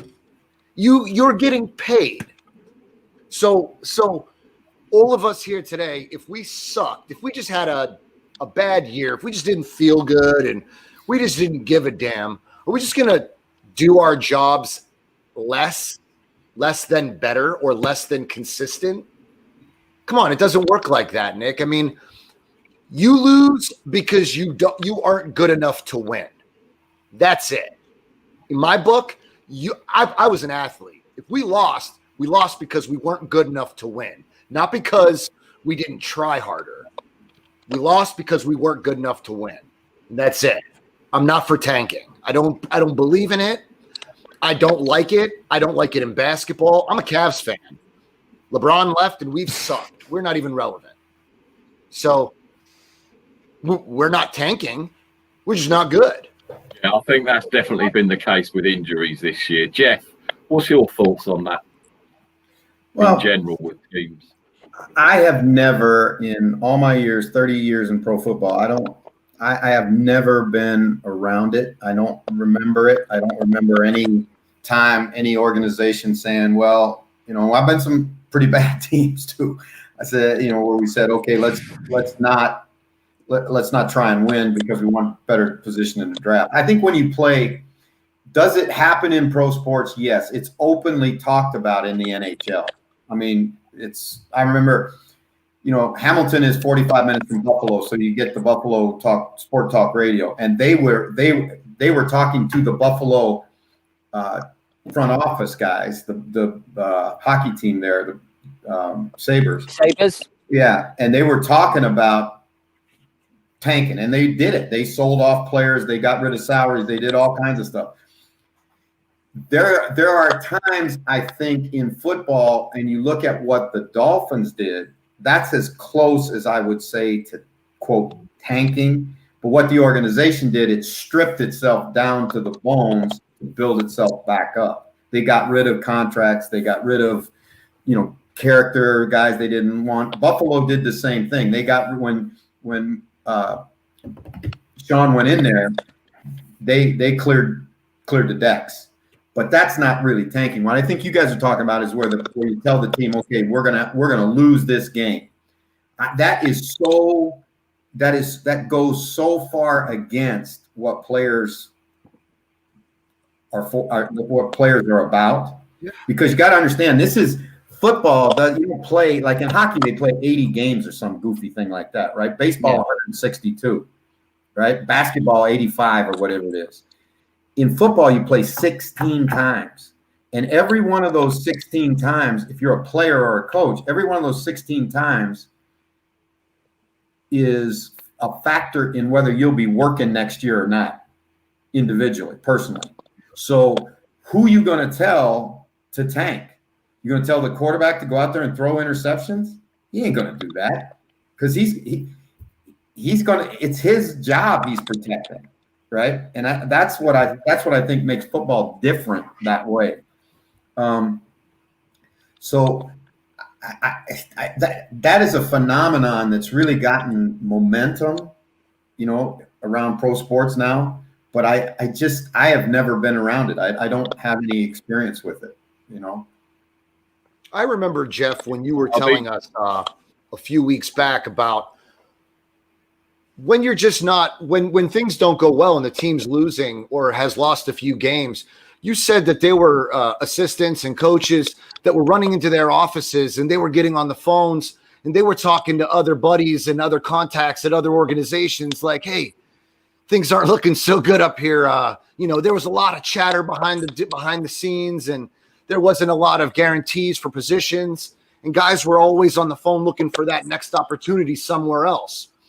Does that sort of play into what you're talking about? Like, it's just not practical to try to lose. Some of these guys are playing for a Pro Bowl spot or something. Everybody and everybody in today's world, everybody's got either playtime bonuses or performance bonuses or other things in their contract that, what actually happens, John, and that's a great point. But what actually happens, you get down to this part of the season, and now, for example, if you're a pass rusher, you start poaching sacks. You start paying less attention to what the structure of the defense is and more attention. I shouldn't say everybody, that's not fair. Some guys pay more attention to where they're at right now with their bonus structure than where the team's at, because they're not going to the playoffs, right? Mm-hmm. And if I can get 2 more sacks, I got it hits another bonus. Did you see that? Everybody said Cam came on a $1 million deal to New England. Did you see see what he's going to make right now? It's about 3.7. So he's already, as poorly as he's played, he's already got $2.7 million of bonuses, because they must have been playtime or start bonuses in his contract. Yeah, must have been. Yeah, that's why, again, guys don't tank. Right. I mean, it makes sense. Yeah. In their benefit not to. I think 49ers and Patriots have got a couple of things in common. First one is obviously the obvious one. Neither of us are going to the playoffs.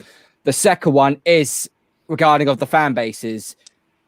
I see all down through my Patriots followers that people are in one of two halves. Of either A, they want to get a higher draft pick, or they want to end the season on a high and whatnot. And there is conflict. And I can understand what Nick and John are talking about with the 49ers. It's all in conflict.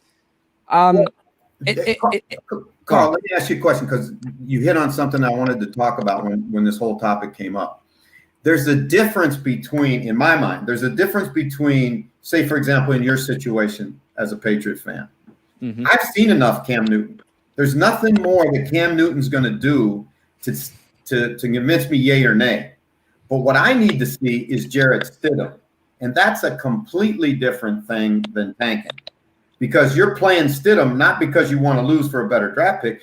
You need to find out if he can actually play, because that will affect how you go through the draft, right? Because think about Stidham. Stidham's a 2-year guy that had no preseason this year and no offseason and no preseason games. You don't know what you got. You like a lot of things about him, but I'm going to tell you, until they play in a real game at real speed with real guys and not practice roster guys and scout team guys where you're reading off of a card and all that stuff, you don't know what you got. And to me, that's a whole different thing than saying, well, we're just trying to lose so we can get a better draft. You're totally right. That's pretty much what I was going to say is we're talking about the difference between giving seconds and backups more reps on the field, or trying slightly different things against a competitive team. That's not tanking, that's trying stuff out. But you never know. Trying that stuff out, you might end up winning. You never know, right? Yeah. So it can go either way. And you always play to win. You always plan to win the game. I mean, Herman Edwards, you play to win the game. There's nothing better than a W, right? That's right. And then, I think the NFL have done some work on getting great matchups in those last 2 games of the season. So even, the Jaguars versus the Texans, that's on late in the season and neither team has a chance, they're still going all out because they want that bragging right within the division. Yep. That's perfect. That's so true. Here's the thing, though. You've got a transcendent talent coming out of the draft in Trevor Lawrence. The last time we saw anything similar to that is Peyton Manning. Jeff, I know you've said on the show that no team is tanking. They're trying to play their hearts out for this game. But after watching what I saw from Justin Fields last week against Northwestern, it gave me a little bit of cause for concern. because now currently the Jets now sit as the number 2 seed, and they could take a quarterback, or they could end up taking, I'm not going to pronounce the guy's name, but the left tackle out of Oregon. Do you think that the Jets are making a mistake? Because all I've been hearing is the Jets win even if they lose, or even when they lose. So if I've messed my words up there, so sorry. But no, I know exactly. Look at the Jets; they can't even lose right, or they can't even win. They can't even lose right. Yeah. No, I don't know. I just, like I say, I don't. I know that kid is a great player, but I like I say, fellas, I've never been around it. I've never heard it. I've never heard it said. I've never, even in private conversations with other guys in pro football, I've never heard it. Do you guys? It's kind of hard to get everybody on one page to do that. You know how hard it would have to be to kind of keep it from somebody, but tell it to someone else. Like, look, we're gonna tank. Nick, the more I think about it, the more it makes sense. I mean, how do you successfully tank? How do you get on board with a few guys and keep it from your Pro Bowlers who are actually, look at Fred Warner. Could you imagine breaking it to him that we're trying to tank? Like, this guy wants a Pro Bowl position. He doesn't want to hear that crap. So the players don't know that you're trying to tank. Some of the personnel knows. Some of the coaches know. That's almost in the same realm of, Susanna, how would you feel if somebody were, or how do you feel when people say the refs throw games for certain teams in their favor? It's almost the same bullshit, if you want to be honest. Like, it's pure. Yeah, I mean, it makes you kind of feel like, what did you try to learn the game for if you're going to be accused of trying to throw it for a team that, what does it matter to you? I mean, ultimately, there's a lot of like conspiracy in football. And look, I mean, if it's true, if teams can tank and referees can throw games, we'll never actually see it, nor we'll hear of it. Jeff, you've been involved. Susanna, you're involved. I mean, if you two don't know of those two conspiracies interfering with the way the game is played and billions of dollars, I mean, I don't know who would. Like I said, it's not something I'm aware of. I never have even heard whisper of it. Well, I think there's two The parts. concept just makes me feel sick. There's absolutely no way that any official is biased. If they make a mistake, right, and we all make mistakes, that happens. And then, of course, the media says they're biased, but they're not. They're statistically, they're not. So back to, like, is anybody else, like, trying to get some other team to lose? Yes. So if a coach, like, sends out some crazy play that's absolutely the wrong thing to do at that point, but do the players go, I'm not doing it? Can they do that? Some places the quarterback will change the play, but not very often. Hey, Susanna, let me ask you a question. This is one I got to know. All right. Oh no, here it comes, right? Because Jeff, I'm about the only referee that you'll honestly talk to. This is, you're like my therapist, right? You're my officiating therapist. Okay, so it's an emotional game. It's a passionate game, and sometimes the officials can be the repository of your passion, like your anger or whatever. Does that because I've heard guys say, don't be on the officials, because at a crucial moment, if you're constantly on their butt, they'll make that play. You know how plays are, like, really bang bang or whatever. Yeah, bang bang. Come into their decision. Does that factor in at all?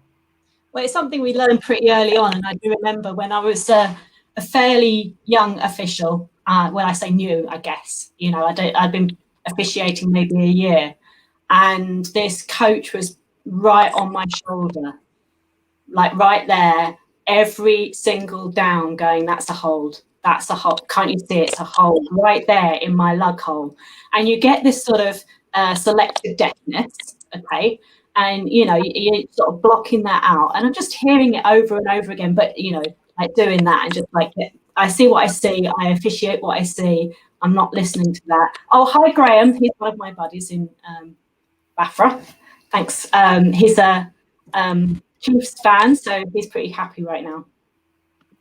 And, you know, we got that selective deafness. But a moment happened in the game where not an awful lot was going on. And I turned to him and I literally didn't say a word, but I made eye contact with him. And I just for this moment went, he loves this game and I love this game. And I think he got it because we've been friends ever since. And he, like after that, he was right there on my shoulder again for the next few downs, silent. And then there was a timeout and, you know, I'm doing stuff. But he comes over to me and he says, I just want to ask a question. And I thought, yes, ask me a question. Because if you ask me a question, we can have a conversation. But you just tell me it's a hold, it's a hold, it's a hold. Sorry, mate, I'm not listening. Well, I keep waiting for an official to look at me that way.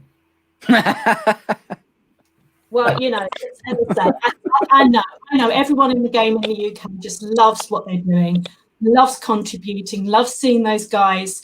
You know, they're just ordinary kids or ordinary people who've got jobs. You know, they're nurses or they're truck drivers or they're teachers or whatever, and they just want to play.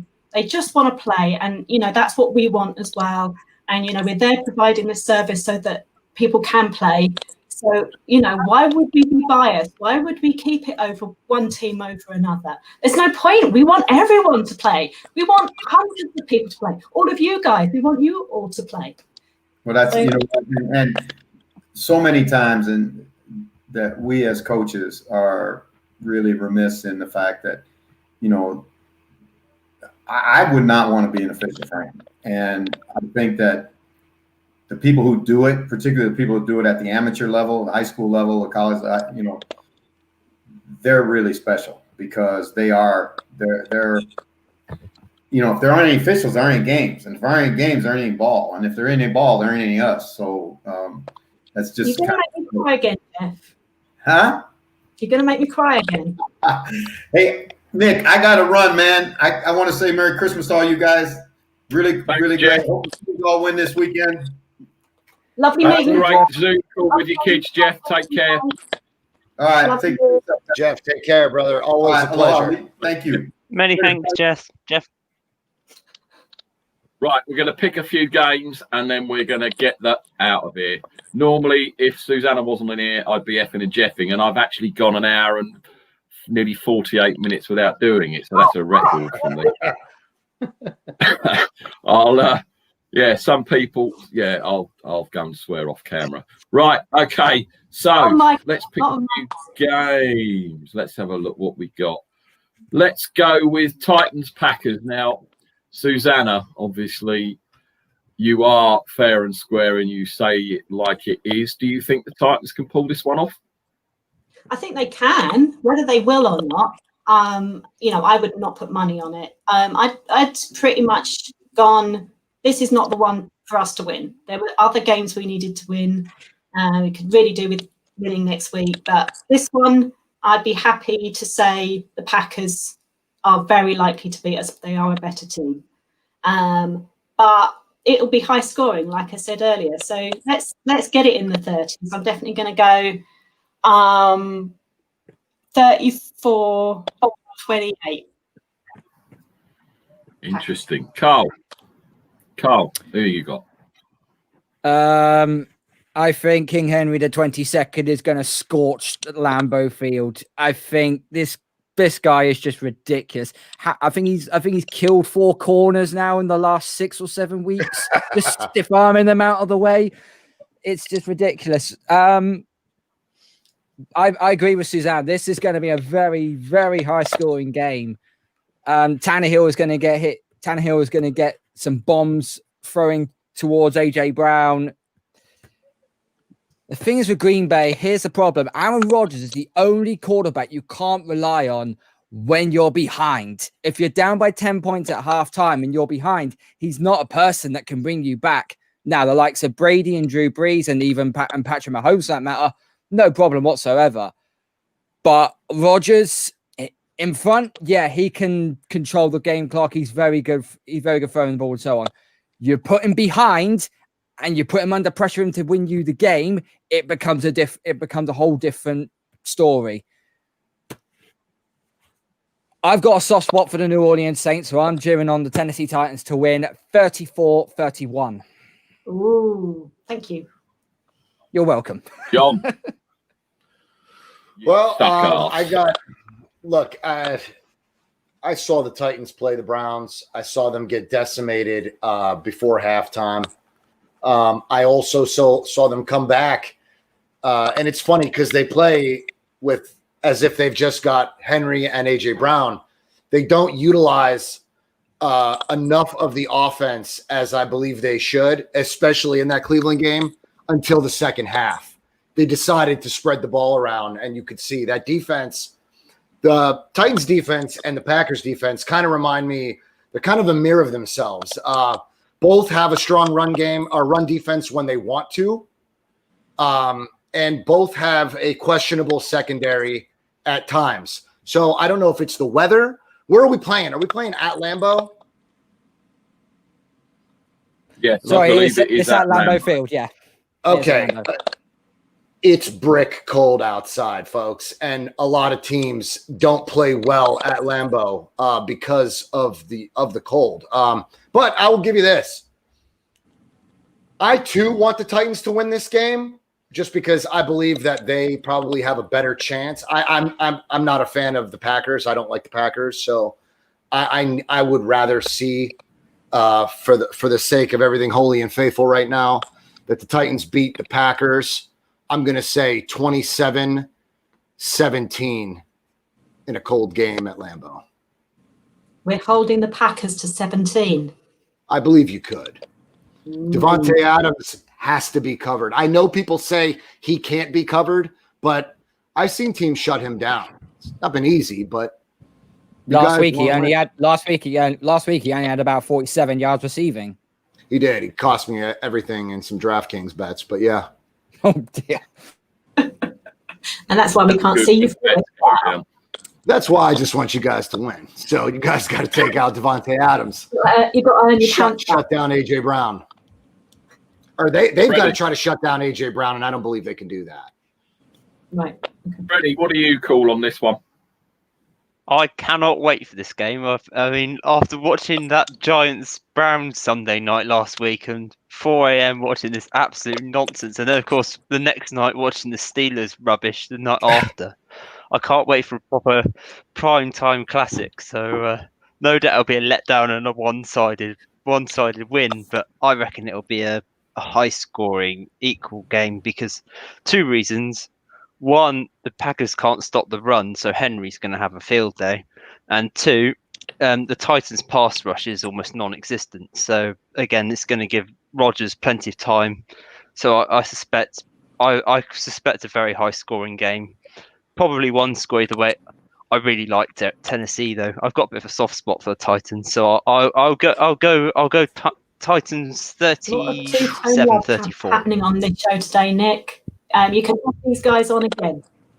Scott, you haven't heard from Mr. Smug yet. Scott. Here we go. Did you guys know Green Bay has one win against a team with a winning record this year?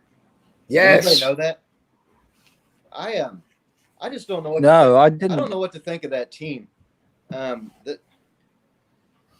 I think it's going to, but unfortunately for the Titans, they don't have much of a defense either, especially the secondary, which is the absolute worst thing to not have against Green Bay and Aaron Rodgers. But I think this is going to be one of those 38, 35, 41, 38 games. I'm probably going to pick the Titans because I've seen more from them against tougher competition than I have from Green Bay, to be honest. So, yeah, I think the Titans in a game that probably goes over 70 or 80 points scored. Jesus. Wow. What are you saying? A lot of fantasy points there as well. I'm going to say the Titans are going to win this. Packers got no run defense. I don't think you've only got to look at what the Niners did to them in the playoffs last year. They absolutely waxed them. They haven't made any improvements on the defensive side of the ball to stop the run game. And I think Derrick Henry could go close to 180, 200 yards, maybe even 250 all in. So is that a clean sweep? No, unfortunately it isn't, because Susanna is the lone wolf, so she has to do the wolf noise because she picked against her own team. Yeah. See, keeping it real. Or is yours, Susanna? Lone wolf. Not just putting all my eggs in one basket. Is that a Shank Club I can't first? believe. What's that? It would be a Shank Club first. A lone wolf picking against your team. I don't think that's ever happened before. That is definitely. No, it hasn't. Put this date in your diary then. Right, couple more to go. Let's go Dolphins Raiders. Nothing gives me greater pleasure than seeing the Raiders go in the tank. It's hilarious. I agree. Hate the Raiders. I don't care that they're now Las Vegas. They got their asses kicked out the Bay. And Dolphins, to me, going to win this one. I'm not giving you a reason. I just cannot pick the Raiders. Susanna, what do you think? I'm going to agree with you. I think there's some trouble brewing in Raiders. So, yeah, let's go Dolphins. Oh. I am going for the Dolphins for this one. Ouch. The Raiders, nothing to do with the AFC East at all. The Raiders can't stop anything on defense. They just can't. Only Max Crosby is their main pass rusher. The rest is just a load of tin cans.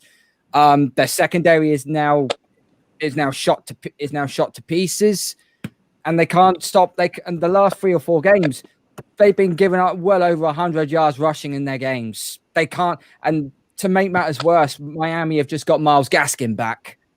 That's a recipe for disaster.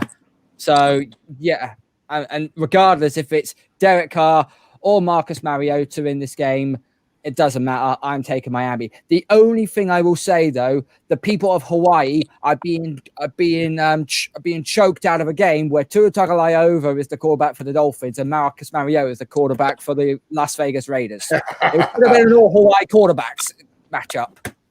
Wow, yeah, didn't think of that. Be interesting. John. Oh, yeah. I'm going to take Miami. I think they're pretty awesome team, man. They've made a severe comeback since week 1, 2. They look really good, man. They've turned around the quickest, and I think their defense is awesome. Again, to Scott's Kansas City Chiefs over here, Miami did a damn good job playing defense. At the end, it wasn't enough to seal the deal, but that's a high scoring offense and a very fast, if not the fastest offense in football. To see Miami contain it, I'm impressed. I'll take Miami. I'll give you a score prediction of Miami 27, Raiders. I'll go with 17 again. Freddie. Yeah, Miami will win this by a mile.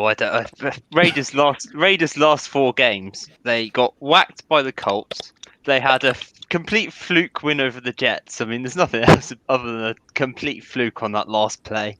They got. I don't think it was a fluke. I think it was just Greg Williams being a total nutter bonehead. Yep. Rushing 6, really? They got absolutely annihilated by the Falcons, and then last week, if anyone saw the Thursday night game, they got what they were doing against the Chargers on defense was just ridiculous, and just gave Herbert all the time in the world. Miami's defense is one of the best in the league, if not better than ours at the moment, and so frankly, this will be 31-10 Miami. I don't see this even being close. Oh wow! Nice analysis, Scott, Freddie. what do you reckon? Well, I was picking the Dolphins, but then Freddie picked them, and I remember the last time he picked the Dolphins against the Chiefs and how that worked out. So I'm a little bit nervous about picking the Dolphins now, but no, the Raiders suck. Did anybody else know? I didn't know this till this week. Did anybody else know that Jeff was a Raiders fan? Yeah, I knew Jeff was a Raiders fan. Yeah, I think we did. No, it was actually, only this week. About 4 or 5 years. He got out of here just before I got the chance to give it to him about being a Raiders fan. So if he's listening, I'm very disappointed in you, Jeff. No, don't worry, Scott. I gave it to him earlier. So don't worry. Okay, that's terrible, man. Who's a Raiders fan? Honestly, Anyway. My best mate on the Justices Fantasy League. Yeah, he's a Raiders fan. Yeah, man. So, That's got to be a life of misery. Never got over that either. Yeah, no, the Raiders suck. The Dolphins are the much better team. The Dolphins are still playing for the playoffs too. So yeah, the Dolphins I think win fairly comfortable. Right, last game, and I've saved the best till last. It's not going to be the 40. Look, Freddie knows already. It's not going to. I'm not going to talk 49ers this week. Tomorrow night, 6 p.m. UK time, we have the Colts playing the decrepit, depleted, and downright disgraceful Steelers. Now, I'm going to go last, and you already know who I'm picking, but I do have some reasons, so I will justify my pick. Susanna, who have you got? Colt. I'm definitely watching this. I mean, apart from the fact that watching the Steelers lose is just charming for me right now. I also should mention that when I was on previously, I predicted that the Steelers would beat the Titans, and I was right. So you should listen to me. Yeah, Steelers are really on the wrong trajectory. You don't want to be going in the direction they're going at this point in the season. I feel for you, mate. You're going down. Oh, now. Sorry, not a mic drop. It was off. I didn't see it, so I didn't see your hand do the mic drop, unfortunately. But we'll take that as your mic drop moment. So let me guess. You think that the Steelers are going to lose? The Steelers are going to lose. Colts are always a surprising team, no matter who's actually in the team. They've always got something up their sleeve that you don't know about. They might not have so much to play for, but it doesn't matter. There's no way that they're not going to bring it for the Steelers. So, yeah, Colts. You know that's going to make Pete choke on his Prosecco or whatever he's probably drinking right now, or some cocktail, bless him. For some reason, I think that maybe he's making up something to his girlfriend. You know, like he's been a naughty boy and he's got to do family stuff. He's probably got family stuff at 6 p.m. tomorrow night as well. He just knew he was going to get flamed, and trust me, by 9:05, if the Steelers are in the hole again, Freddie, you know the memes are going to be flying your way, and Pete and anyone else I know that I can tag in on them. Carl. I think Suzanne pretty much said it as you see it. The Steelers are in a downward spiral right now. I mean, at some point in that first half, I think I saw a stat where Big Ben Roethlisberger had 5 for 13 and -2 yards. I mean, come the fuck on. Pardon my language. But the Colts are looking good. Their defense is looking stout. They've got a brilliant running game. I mean, Jonathan Taylor, who they drafted out of Wisconsin, now starting to produce now and is looking a real threat. And Phillip Rivers is actually playing half decently. It's amazing what you have when you've got an offensive line in front of you. If the Steelers cannot afford to lose this game, because I'm pretty sure the Factory of Sadness is going to beat the butt fumble, but I've got to take the Colts. I think the Steelers and the Browns will play each other week 17, and it's for all of the marbles. So I'm taking the Colts. John? I agree. I agree with Carl. I think it's really bad. The Steelers cannot run the ball. Freddie, you know it better than anybody right now, man. You guys can't get the running game rolling, not with Connor or with what's his name, Snell. Benny Snell, yeah. Benny Snell. You can't. You know, the offensive line can't give him a hole to run through, or he can't find it one way or the other. You guys cannot get the ball going, and against the Colts, it's not going to be the day to do it. They're never going to they weren't going to let you do it even if you had a good run game. So I think it's going to be tough. I agree. It's going to come down to the Browns Steelers for all the marbles, as Carl said. And I don't know, man. Phillip Rivers is rolling on all cylinders right now, and they don't have many games. They can be a real threat in the playoffs. You guys, that's a veteran quarterback with a hell of a good defense. It's going to be really, really tough to stop Indy. I think Indy's going to be a threat all the way around, postseason and all. Right. Well, somehow I believe we are going to get a lone wolf now, possibly. Or is he going to pick against his beloved Pittsburgh Chokers? Freddie. I've been on this show twice, and twice I'm going to be voting against my own team. Oh man, with a winning record, Freddie, man, I'm sorry, buddy. I can't back the Steelers. I mean, we all saw the performance on Monday night. They were just horrendous. It was, I was always laughing at some of the comments made by Nick on Tuesday morning because I just couldn't defend them. So yeah, I think we match up quite well with Indy because I think our defense can stop their run game, but only for so long because our offense will just do nothing, and again the defense will tire, and it'll be similar to the Bills game. I think it'll be fairly close, but Colts by 7. But one thing I do want to say Very before we move on, to hear, Freddie, but one thing I do want to say is down in flames.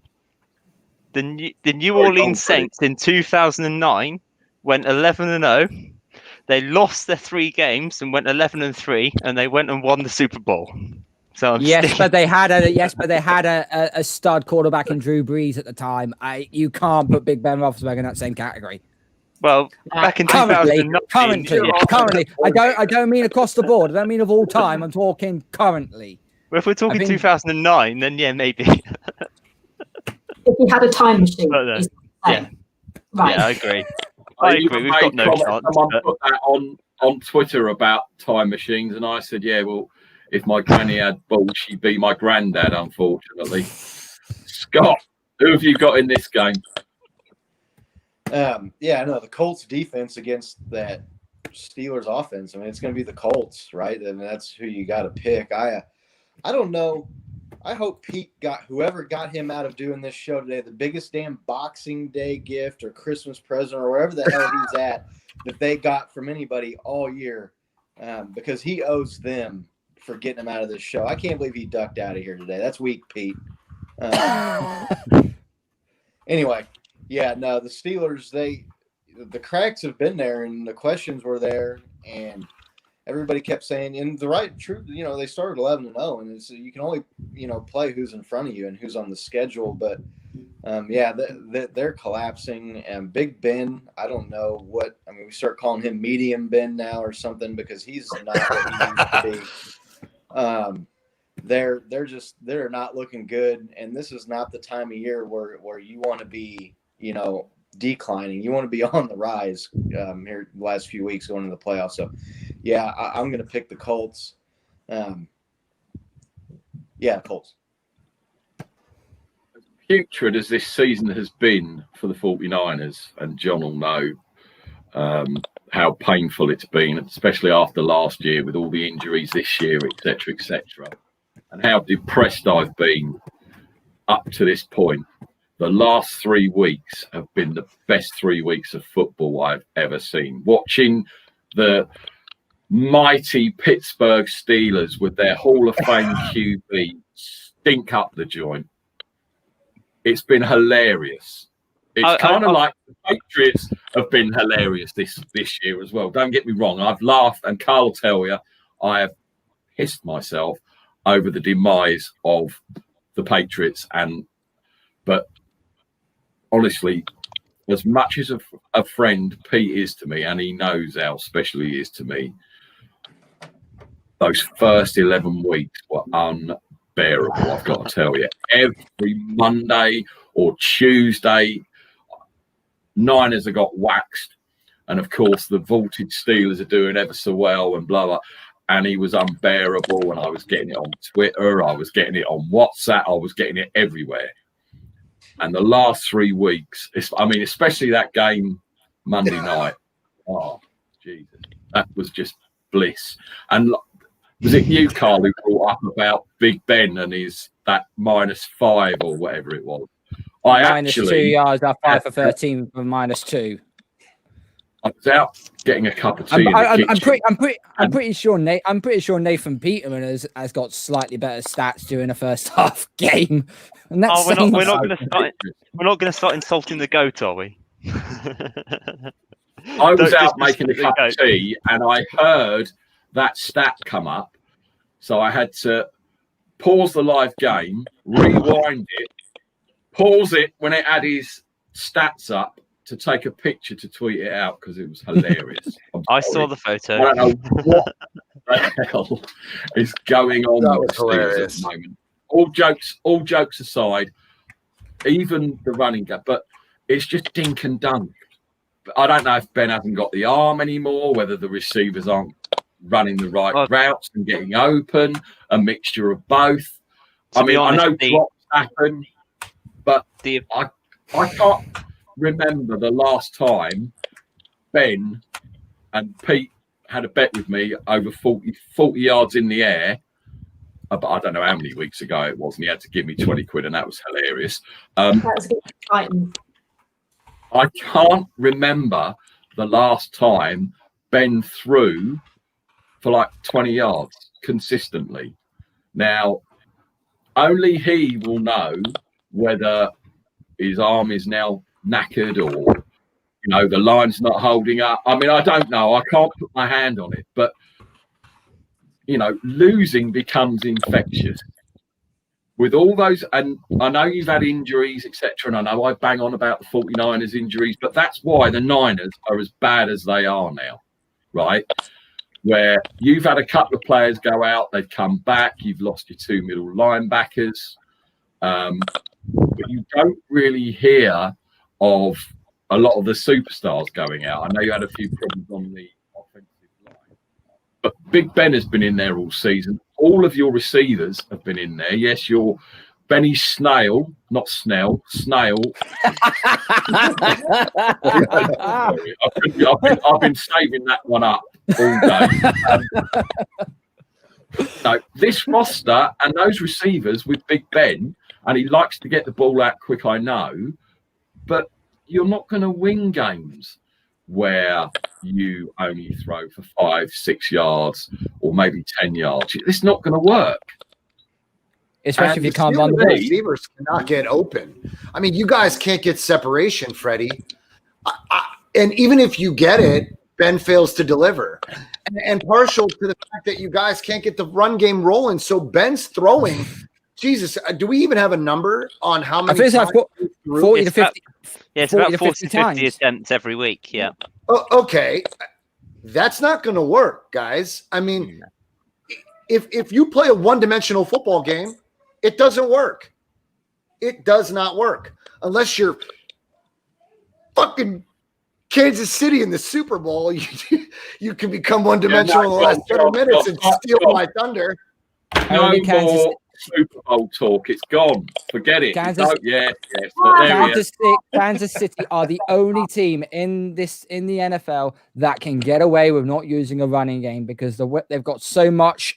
They've got so many weapons in their arsenal at the receiver position and at tight end position that they don't even need to worry about the running game. They just use the running game as a complementary piece. No, but now you've got teams that can do it. But Le'Veon Bell and Clyde Edwards-Helaire have added that little bit more. And unfortunately, that little bit more is sending everyone 3 steps back. Yes, but when you do that one-dimensional game all season long, you can see that eventually it catches up to Patrick Mahomes. I mean, he's special, man, but he's not God, and he cannot sustain that arm. You needed to add Bell to the arsenal, because Patrick Mahomes cannot continue to throw the ball 40 times, 50 times a game, and expect to walk into the Super Bowl. I mean, it's not possible. They have to add the second dimension to the game. The Steelers have no. I don't know if it's Randy Fitchner that's killing you guys. I don't know if he is run out. If he dug into the bag too early in the season and exposed everything the Steelers had, because some might say here in the States, Scott, if you watch ESPN, the Steelers were the worst 11-0 team in the history I don't know if I think it might have been a little dramatic, but nonetheless, it was a bad 11-0 start. And when you fizzle out that quickly against opponents that are give me opponents, Freddie, I mean, the Bengals, Jesus Christ, they made Finley look like Warren Moon. I mean, what the hell is going on out there, man? I'm telling you, it's really going to make my household pretty amazing. This is just aimed at Pete, but thanks, Pete. Yeah. Unfortunately, you put your head above the parapet. You knew that, and to be fair, I think I've actually been quite mild on the Steelers. No, Freddie showed up today, and that is the right way to do it, man. That's the way you do it, man. You get in here, you take the shots like a man, Freddie, and it's a shame that Pete had to pussy out. Sorry. I couldn't say it with her here, man. Sorry. They're not going to run. They're not going to run, I don't think, against this defense. It wouldn't bother me if it was a varsity team playing the Steelers at the moment. As I always say, I can never pick Steelers in anything. I don't know. If Big Ben plays as badly as he did, does he get benched? Who knows? I don't know. Yeah, I've got a sneaky suspicion he's not fully fit as well. You think he's injured? And they're not Is that because he's had this knee problem since that Dallas game, if you remember, and he's just played through it because of how bad our backup are. He's just carried on, and I've got a feeling that they're covering up. I know he's not been playing well all season, but I mean Monday night was absolutely. I've never ever seen him play quite that often. Big Ben's an angel. Don't hate on him. Go back through Obviously, history. He is not an angel. Someone's been on the cooking cherry far too much today. Definitely not. An angle, maybe. He's not an angel, trust me. So I'm going to go for Indianapolis, 2 scores. I'm glad John said that. Randy Fichtner is terrible. Absolutely terrible. His contract's up at the end of the season. I cannot wait for him to leave. I can't believe they haven't moved on from him already after the Bengals game. I can't believe they didn't move on. I know they got a lot on the line here, Freddie, but Jesus, that dude's holding you back. And not only that, but it seems like the Steelers are playing a game of football. They remind me of they play like 80s football. They don't play a modern game. They don't have any kind of trickery. They don't have any. They don't fool the defense in any way, shape, or form.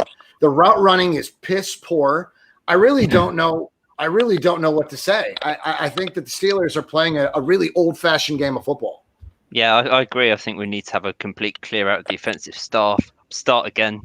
And there's something else that I've noticed, that there was a stat about data analytics, and Steelers are one of the least in terms of using this and to our advantage, and I think that's something that really we need to incorporate. There's so much that just seems so stale about us at the moment, particularly on offense. That I actually agree with Nick. We're going one and done in the playoffs. I don't see us winning the game.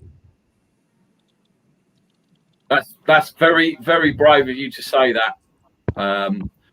and I admire you coming on and saying it, because Pete hasn't got the balls to come on it. No, I'm only joking, Pete. He'll be on he'll be texting me, don't say that about me, you know I had family commitments, you know it's not fair. But he will defend himself next week, no doubt. He could have pre-recorded something. I wouldn't have put it out if he did. I wonder if he's got family commitments between 6 and 9:15 tomorrow. Oh, trust me. Freddie, I applaud you. Freddie, I applaud you for saying that Steelers will go one and done. Pete is what I would call an ultimate yinzer.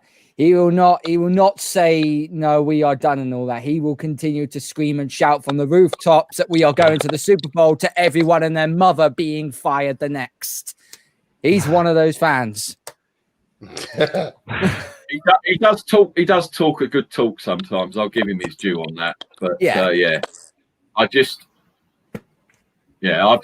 got. I'm not going to start planning the memes or ripping it out of you, Freddie, just in case it blows up in my face. But I so hope we win tomorrow and I can finally give them back, but I don't see it. I'm already in the process of.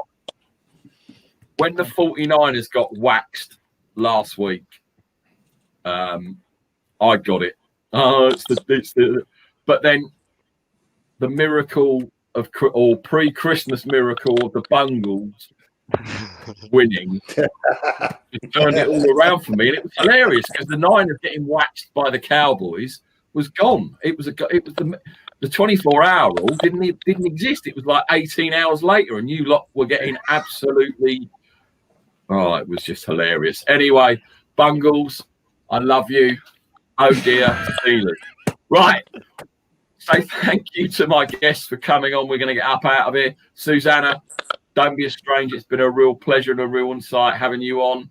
I hope you enjoyed your little chat with Jeff and all of the guys. It was an honour and a pleasure having you on. Thank you for joining us. Carl, as ever,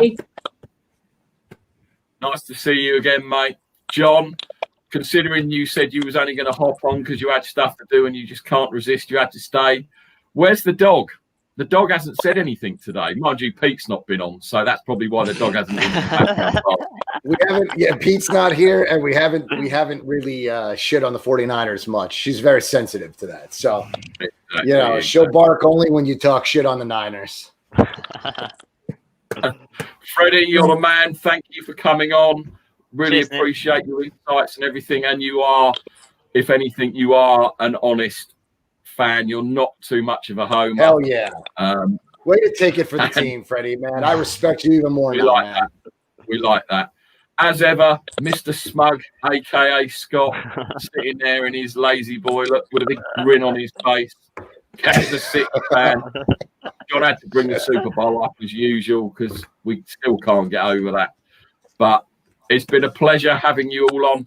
Thank you very much. Stay safe. And we will see you again very, very soon. My name is Nick Cork. Thank you for joining us. Sorry you couldn't join us, Pete. Steelers suck. See you all again soon. Take care, everybody. Later.